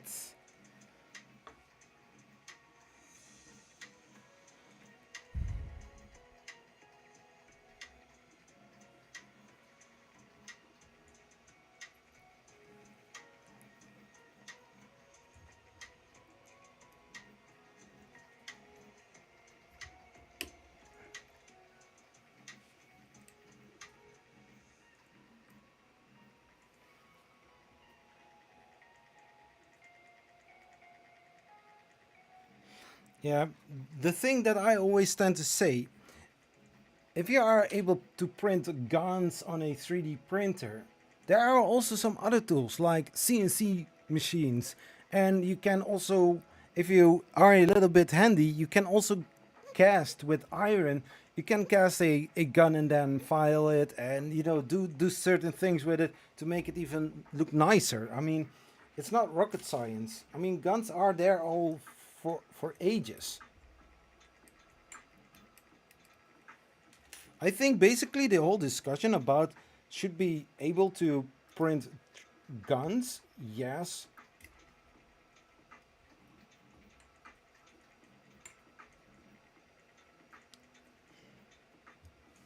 I mean, if I really want to, just for the explanation, if I really would want to kill somebody, I can also print crossbows.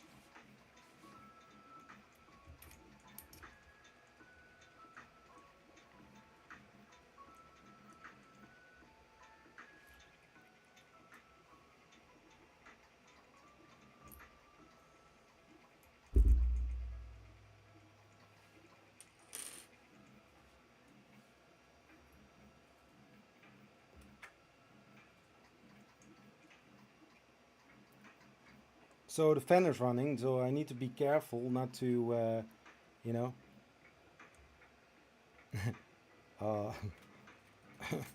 uh, no, stay there. Teet, teet.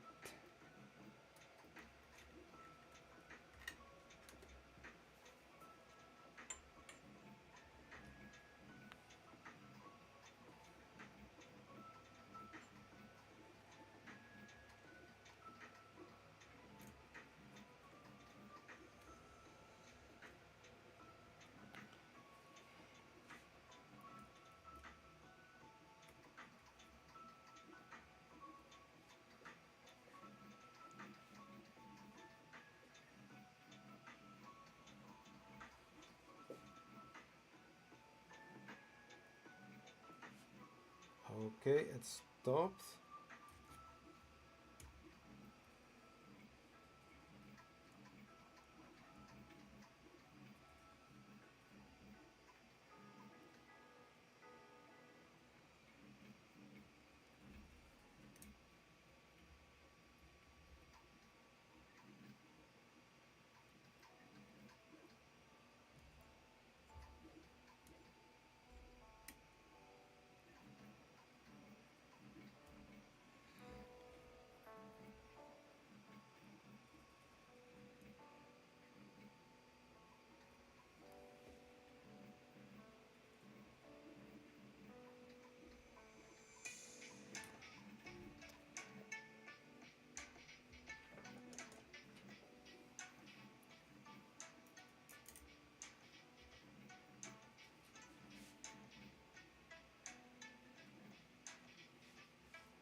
So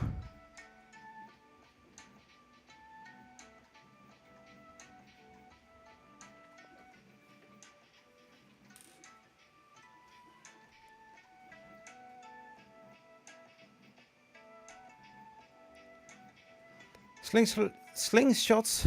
Oh wait. They still get a gun barrel and and pin.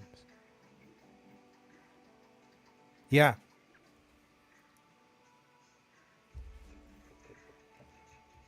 Why is the fan not working?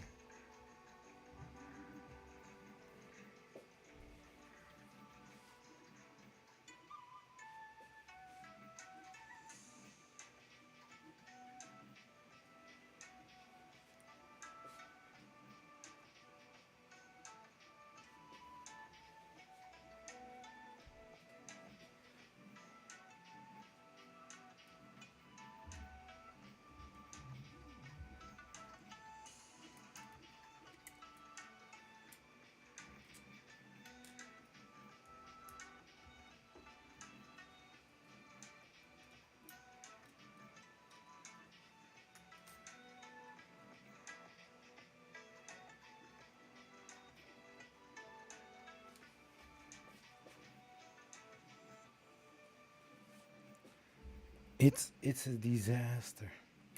So I'm going to switch it off. I'm going to put it back.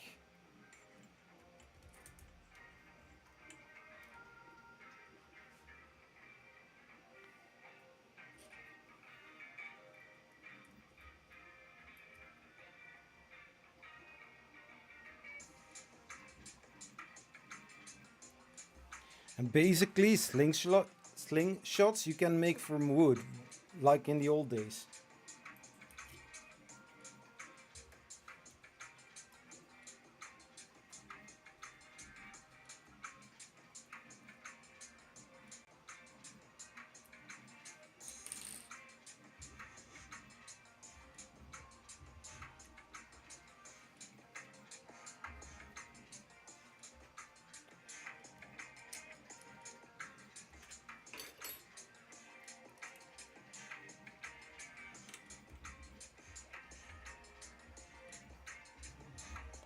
Oh my gosh.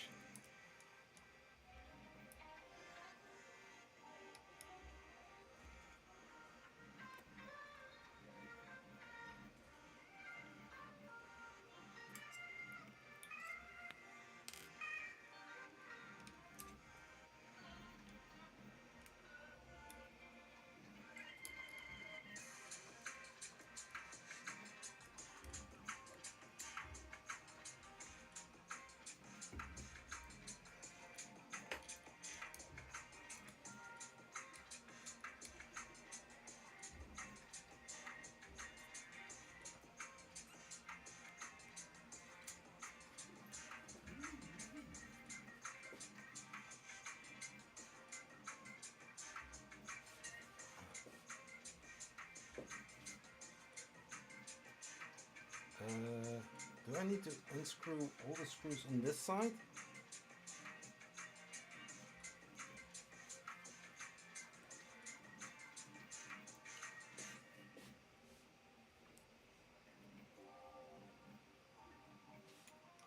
I think only those.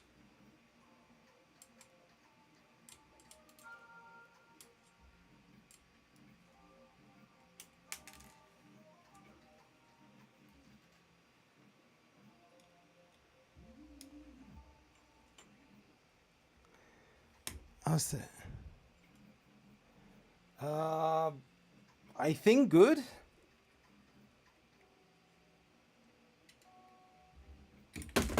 Wait.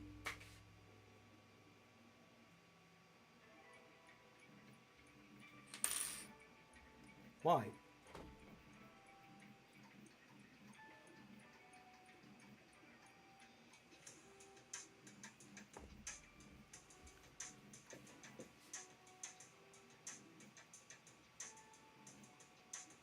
Okay, one screw left, less. Yeah. Uh,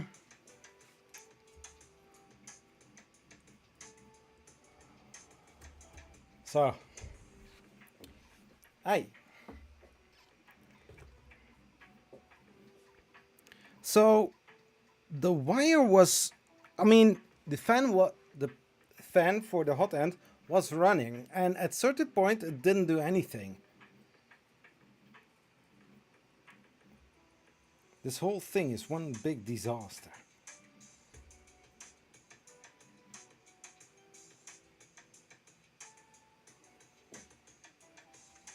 But yeah, I don't know how the reception is of the HDMI.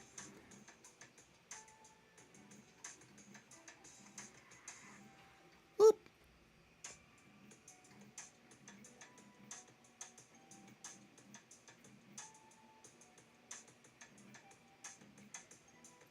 So everything is pretty tight in there. It's a very close fit.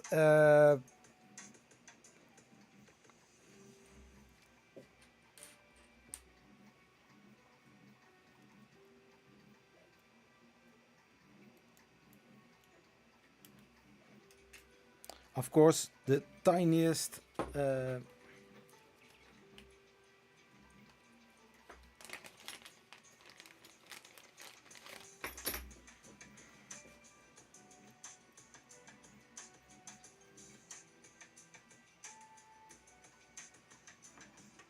Yeah, I never understood why, you have those two holes here, but they are, I mean, here and here, but I never understood why they are there to start with.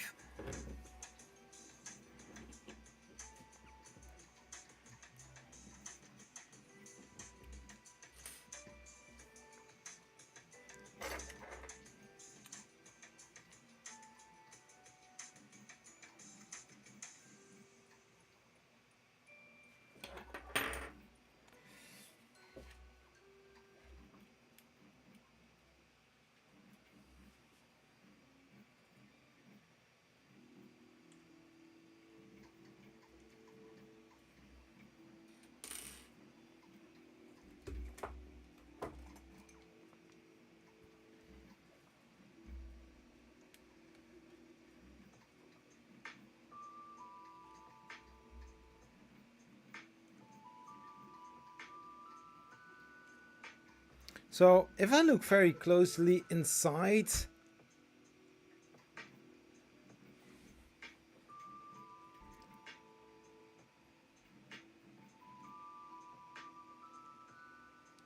if you look very closely inside here, when you look very closely inside of here,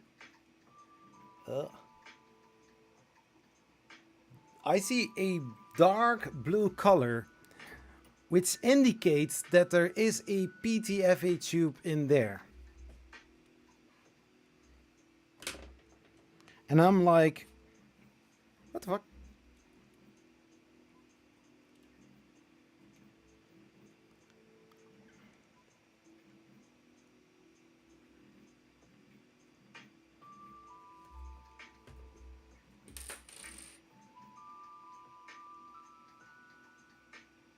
Yeah, it should fit right in there.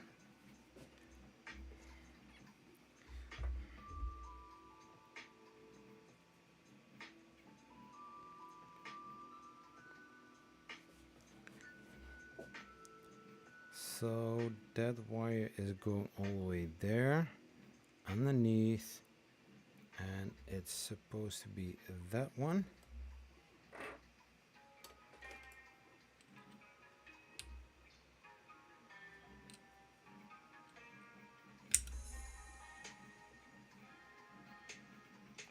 So there are two ports.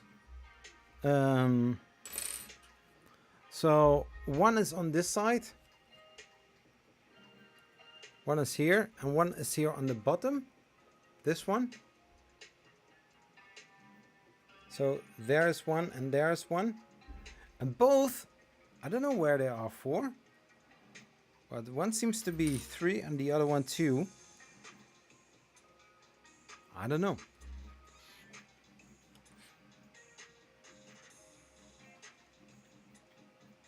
But I don't know what is wrong with if the hot end cooling is still going on. Maybe it's a little thing, I don't know.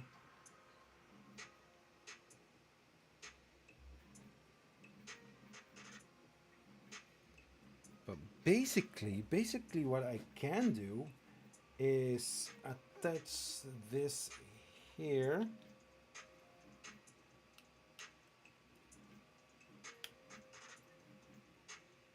And then run it like that.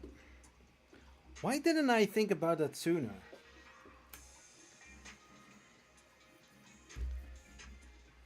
I mean, you know, why didn't I think about it sooner?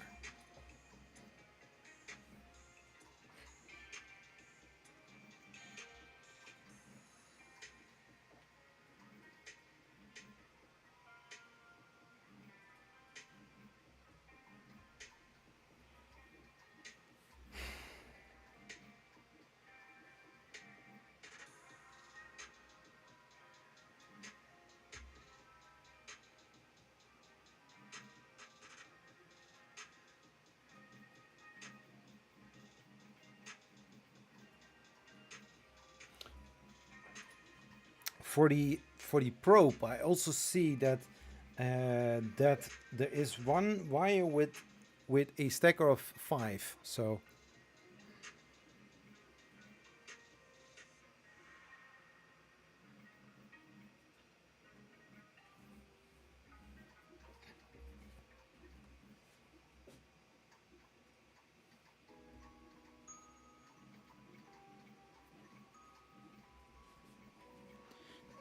do.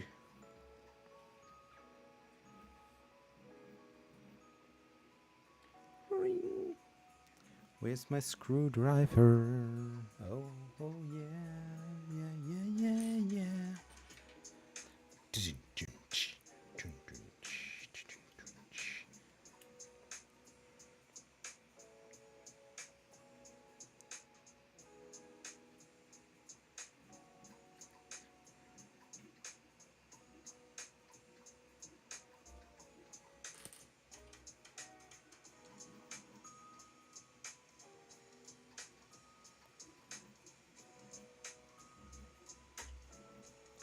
Did it?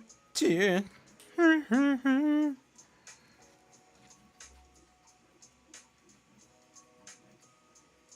the soon if I'm going to twist with that, it's not going to work. It's not going to work.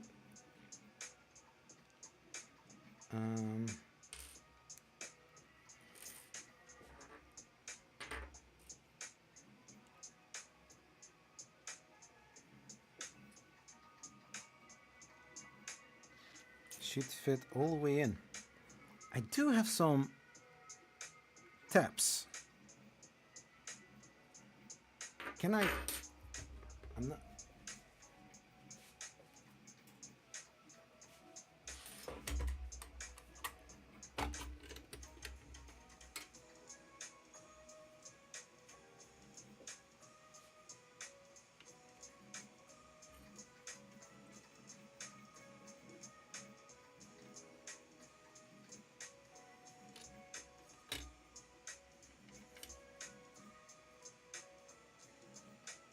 No, too wide.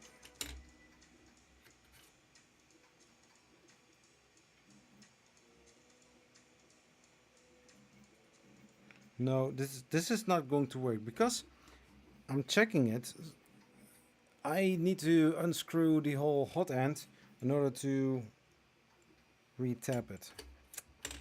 Darn it!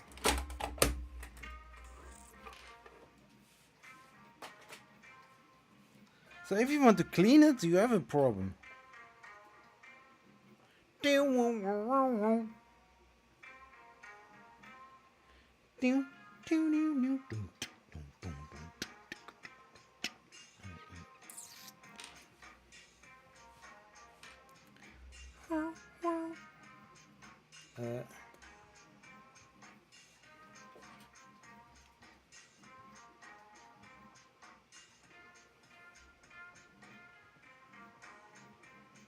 The fan's supposed to start working.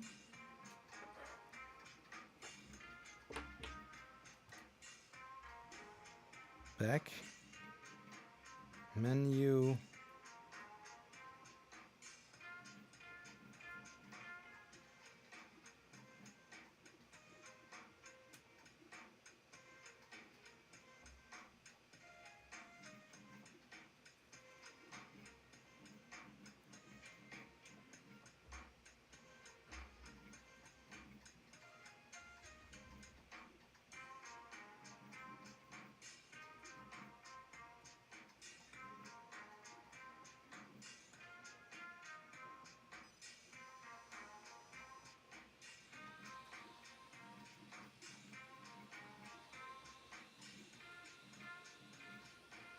So parts cooling fan is working.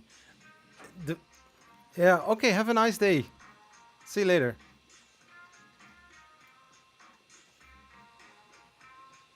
That's cool. The fan is rotating, and you feel the gyroscopic movement. You can really feel.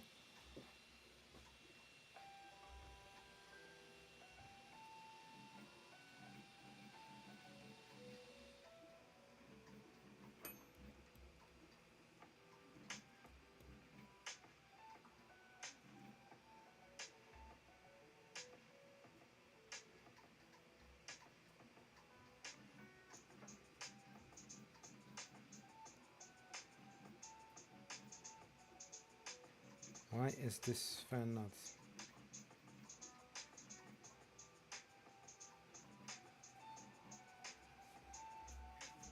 I don't know what's wrong.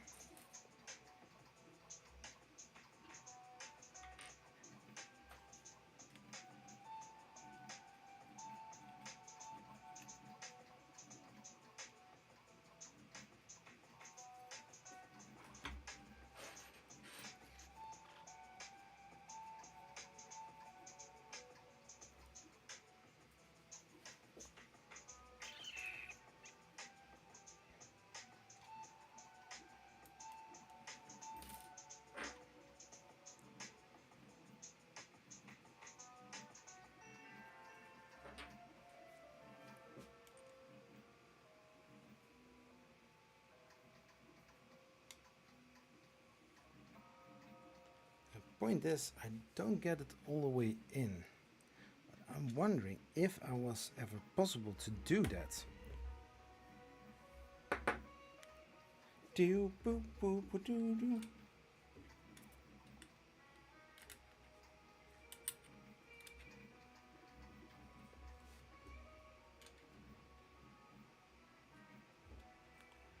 I have learned from the other time to not put it all the way through.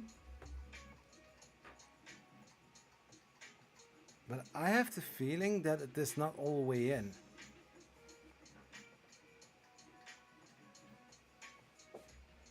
But I'm wondering which kind of nozzles will go in here.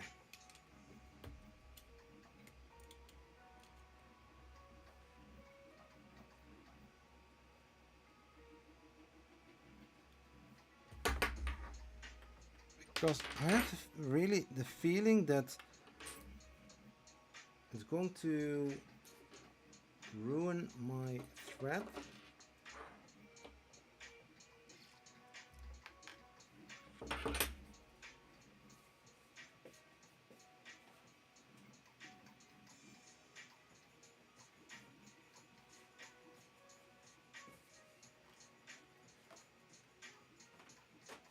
I need to look this information up.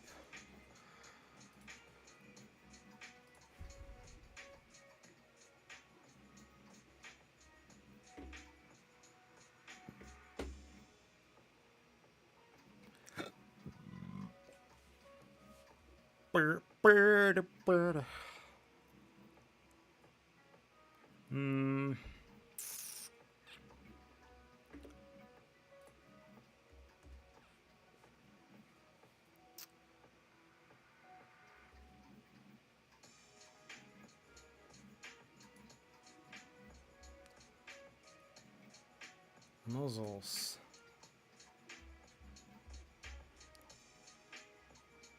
Slice engine. Biqu? No.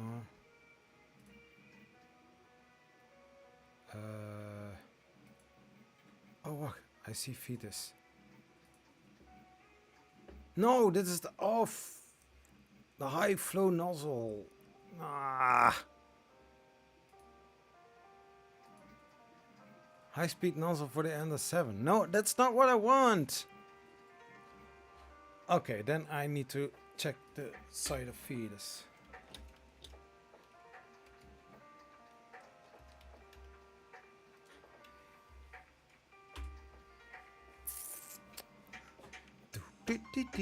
Ring.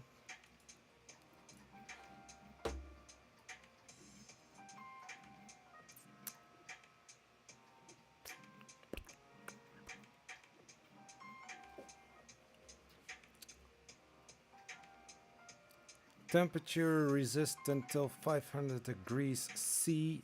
That's great.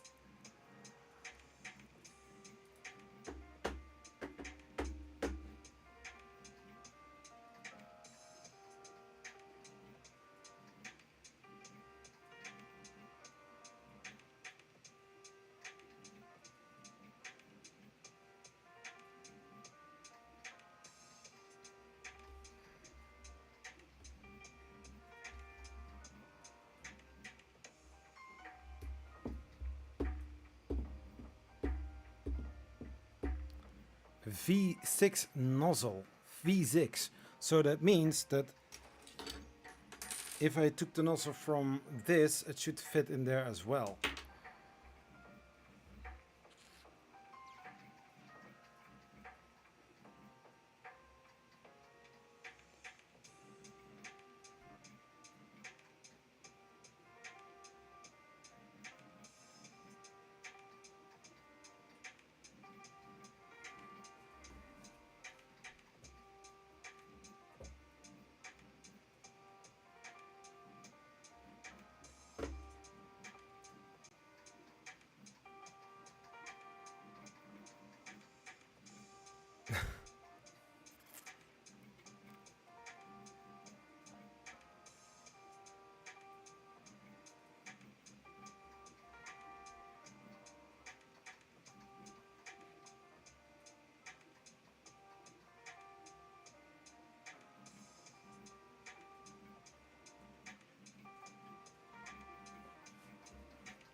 But till now, the hot end fan is still not kicking in.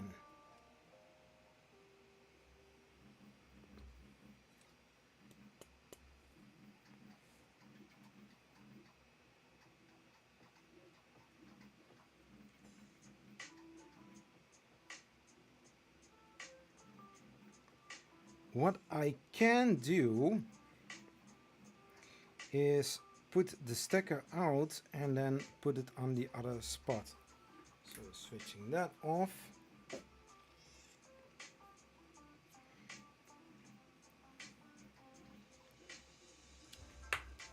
Do, do, do, do, do, do, do, do.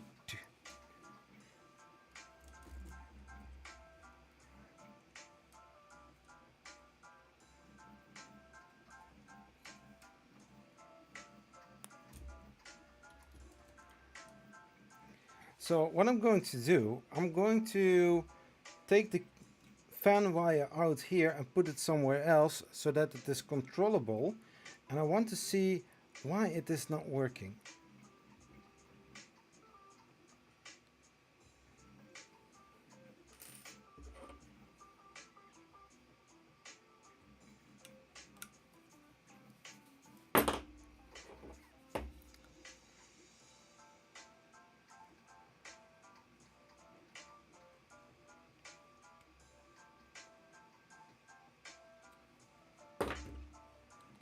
Everything is pretty stuck up here.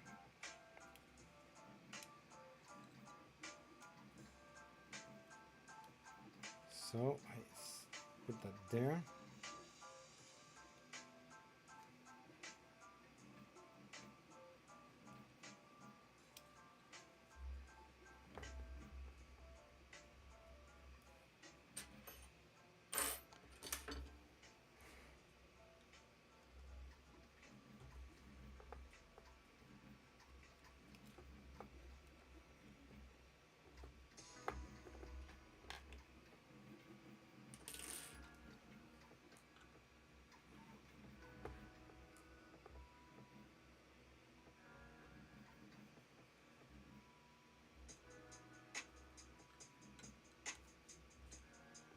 So I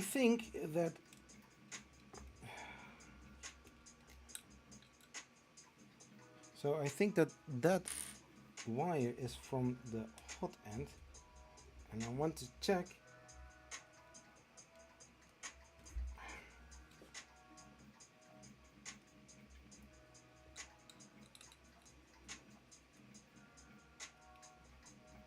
So I have changed this from here into here, and we are going to reconnect it and put on the power and see what is going to happen.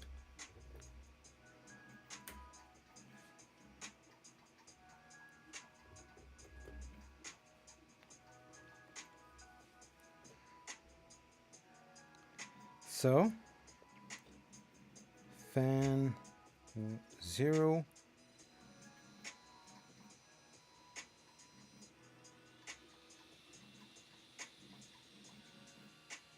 So this fan is not working at this moment, so we take the other fan.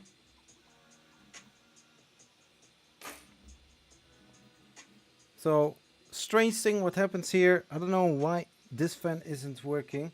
This one is working.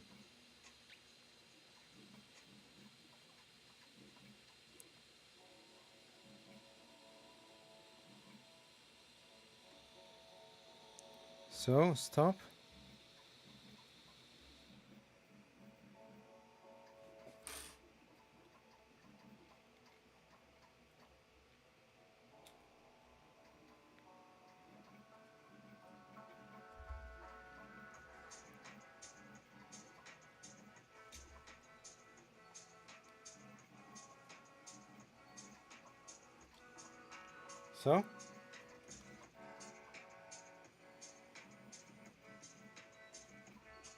So this fan is working.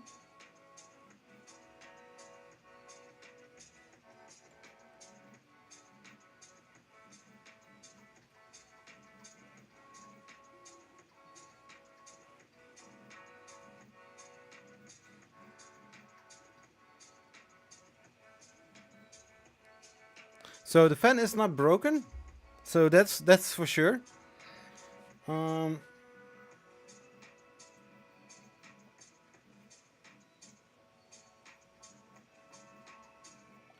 Because normally fans for the hot end should work. It's my opinion. Because this whole part is made out of metal, so I'm always very careful with that. So I'm going to turn it off. So the fan is working, so I'm going to change it into that port, and this one is going back into the original spot.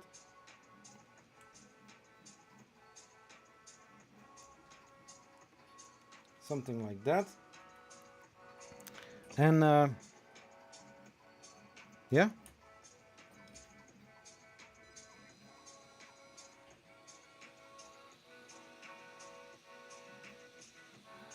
So this one isn't working now because it is the hot end fan. So I need to check back select settings, connection. No features. Oh, there is that light movement.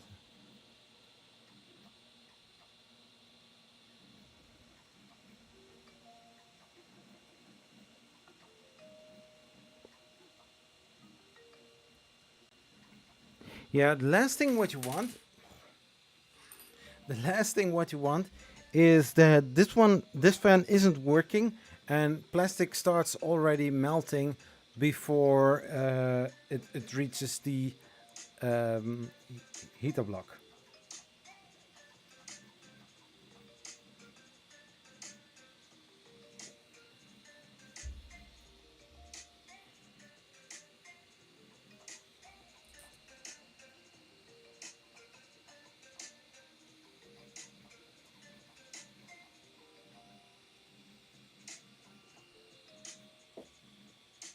Yeah, both should be working.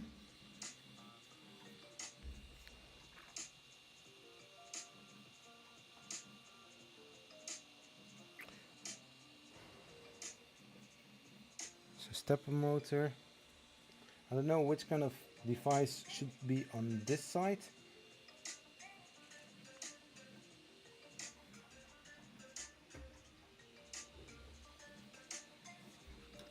Maybe I can check on the side of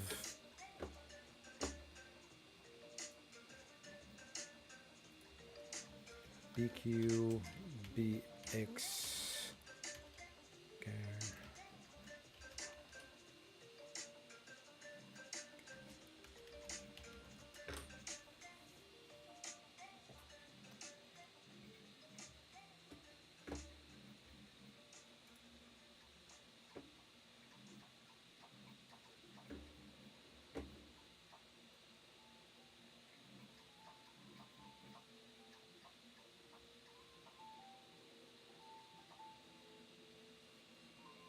Mm-mm.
So, so this extruder is, or this direct drive extruder is in there. It's 71 euros. You save 30. Oh yeah, sure.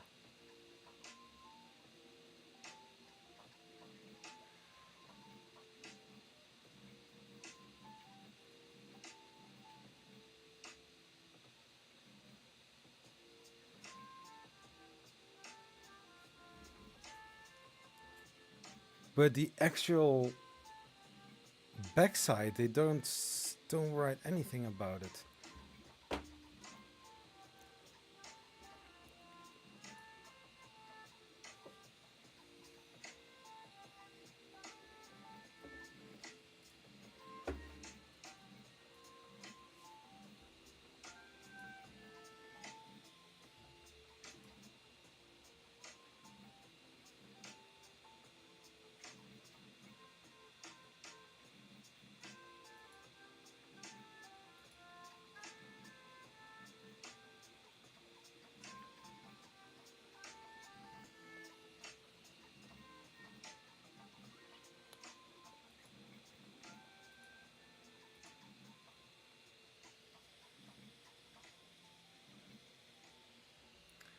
How to the Creality CR6 BQ H2 direct drive.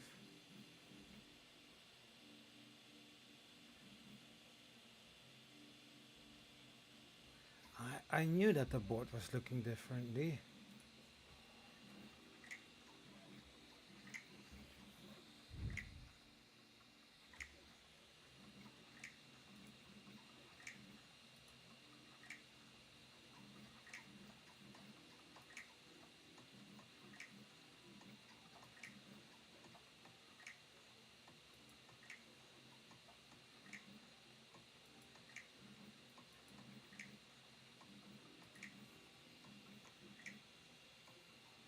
I didn't get a rabbit ducky with my Biqu BX.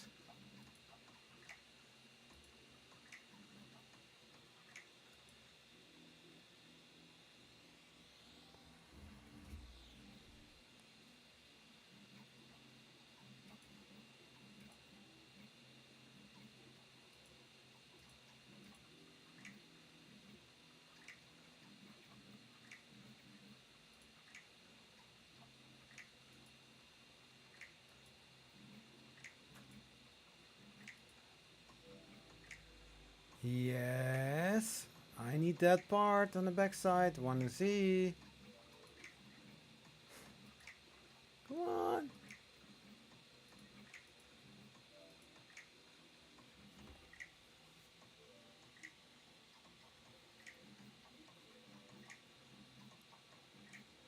I see a lot of people doing this. I wonder from whom they got it.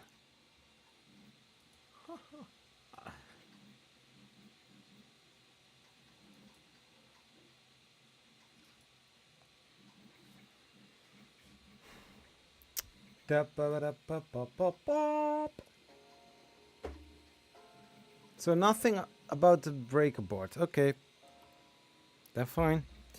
Uh,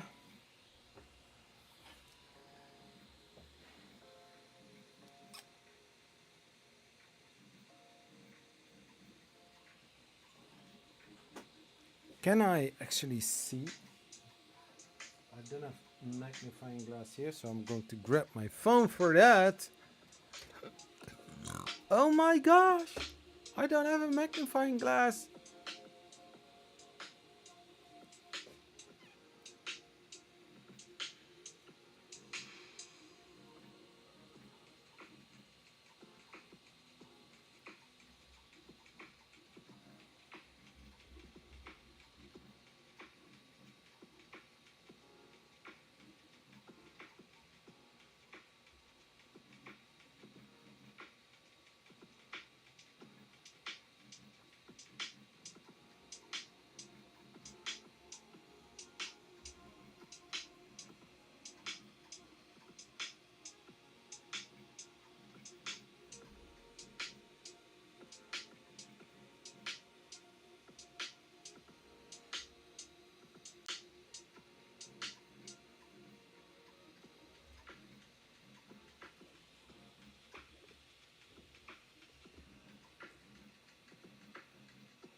So I cannot see.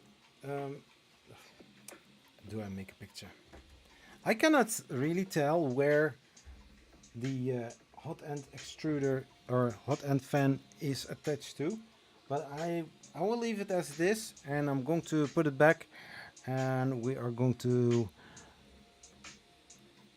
I need to eat something. I will be right back. Just a second.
Ba-da-bum-bum.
So,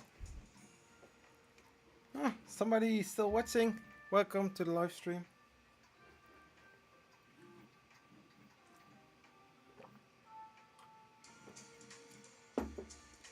Bam.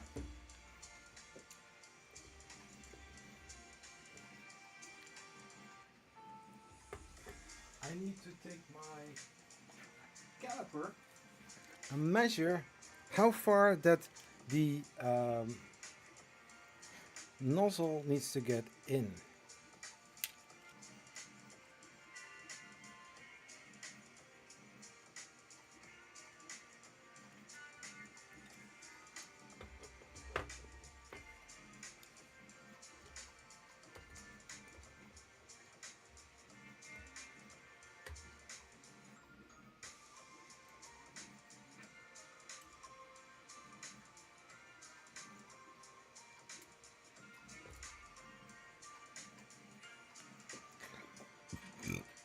Okay.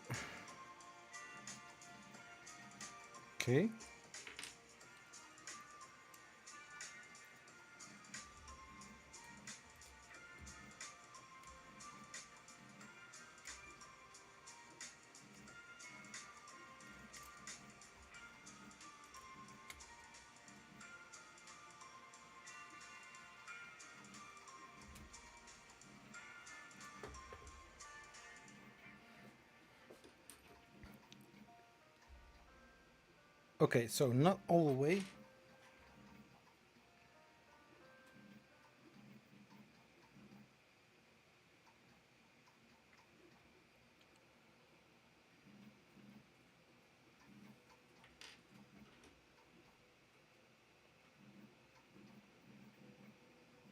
So I still have a little line in between.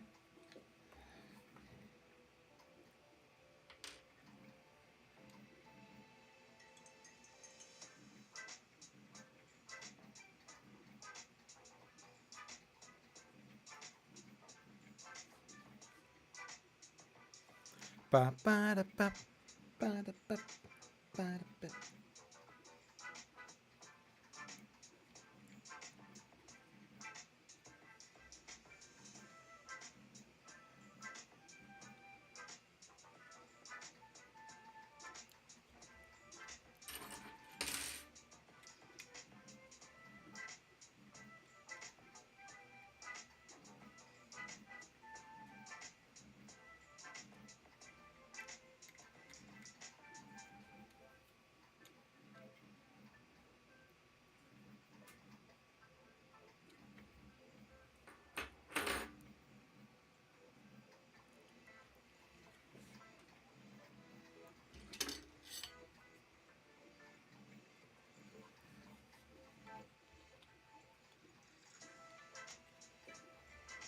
There's still some room.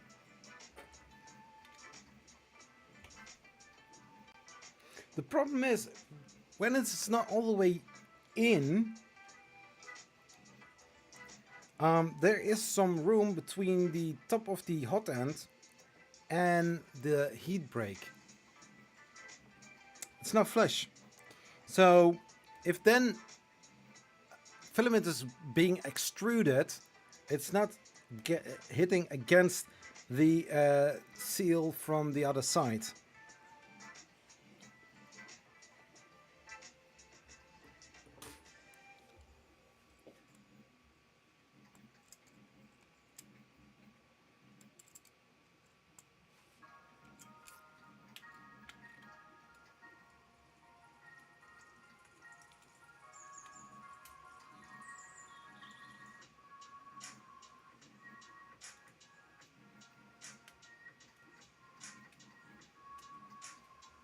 Yeah, you have two space.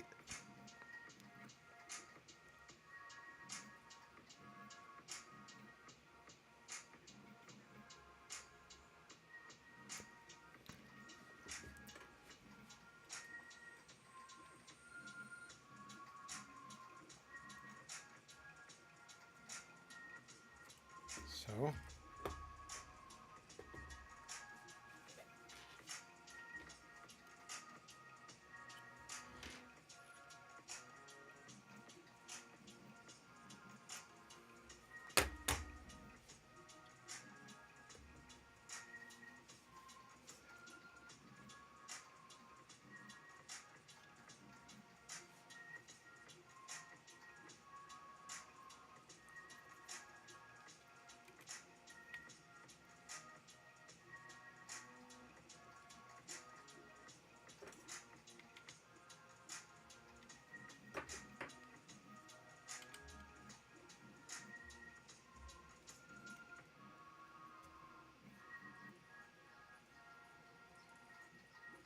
not all the way tight, so now I'm going to heat up the hot end, just a little twist, and then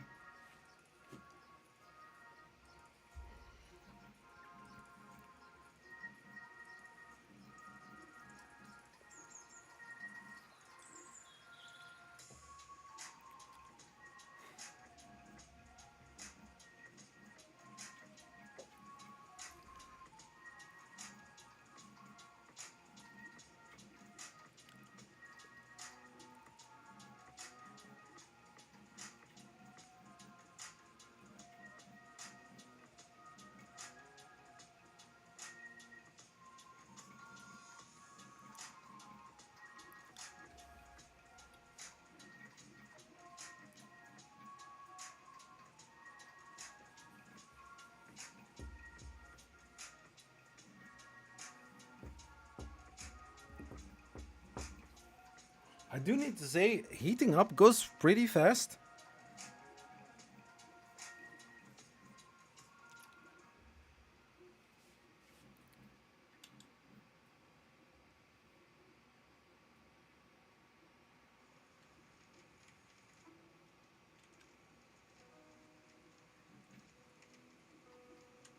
So, I hope it is now all the way in. It's not going to leak anywhere. I'm going to put this little thingy on so that it is all looking as it's supposed to look like.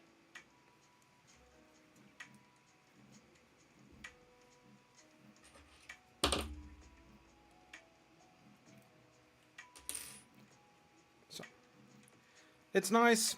I'm going to install it, and I hope the hot end fan is going to kick in after a little while, because it is not doing that at all. So I am really wondering why.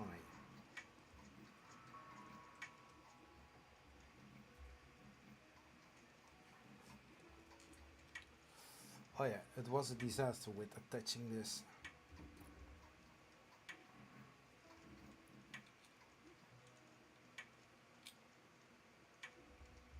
Now this ain't working, son.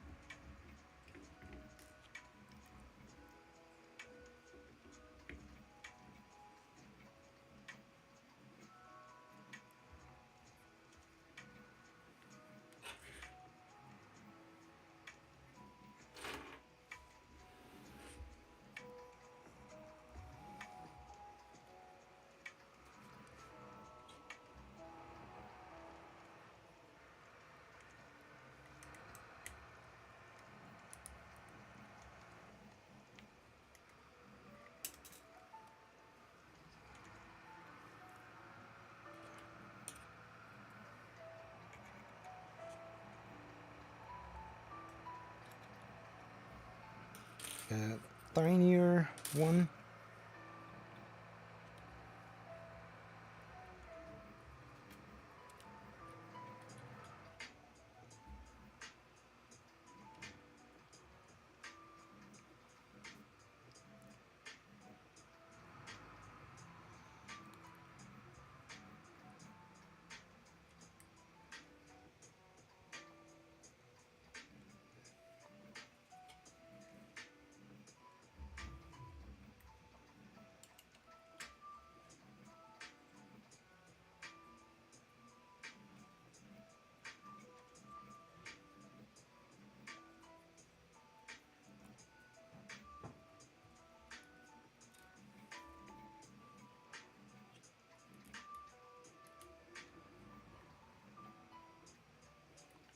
So we take the other one and use the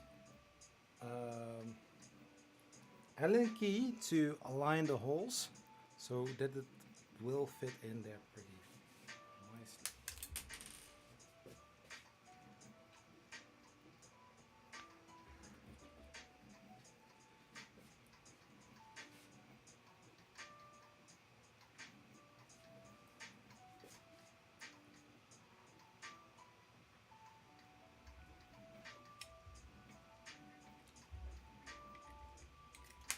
No, no, no, no. I already lost one screw. I don't want to lose the second one.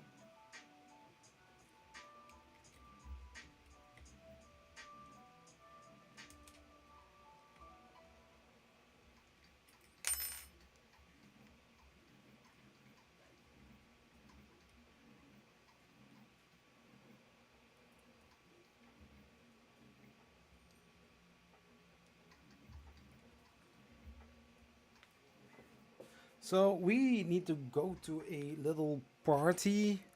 So I am going to sign off pretty quickly.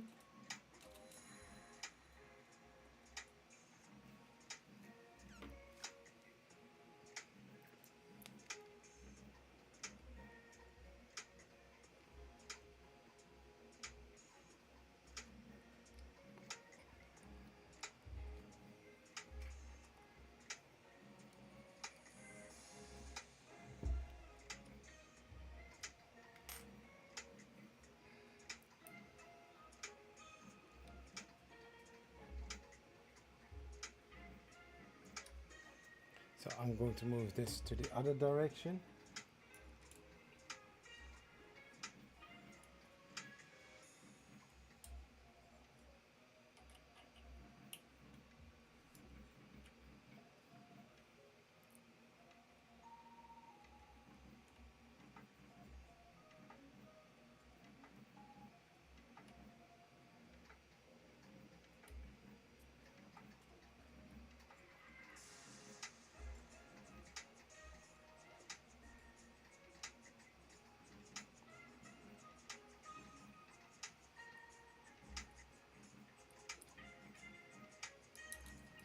So I smell that it is burning on the inside, but normally a fan would already kick in.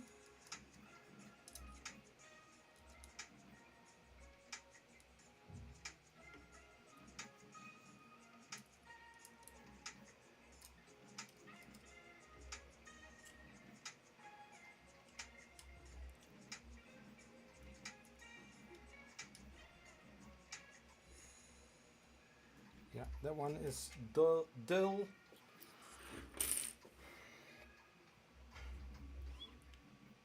So the fan on the for the Hotend isn't working. I'm going to turn the camera back to here. So yeah, something like that. So so far so good. I don't know why the Hotend fan is not running. It's supposed to run, but it doesn't do that. I don't know. Maybe there is a little software kind of thing. Hotend fans should always be working. There is a little way around it, and that is using the main board, checking there to, put the fan always on. But since I need to go to a little party, I'm not going to do that now during the live stream. I will do that off live stream. So, everybody, thank you so much for watching, and I will see you next time. Peace. Bye bye.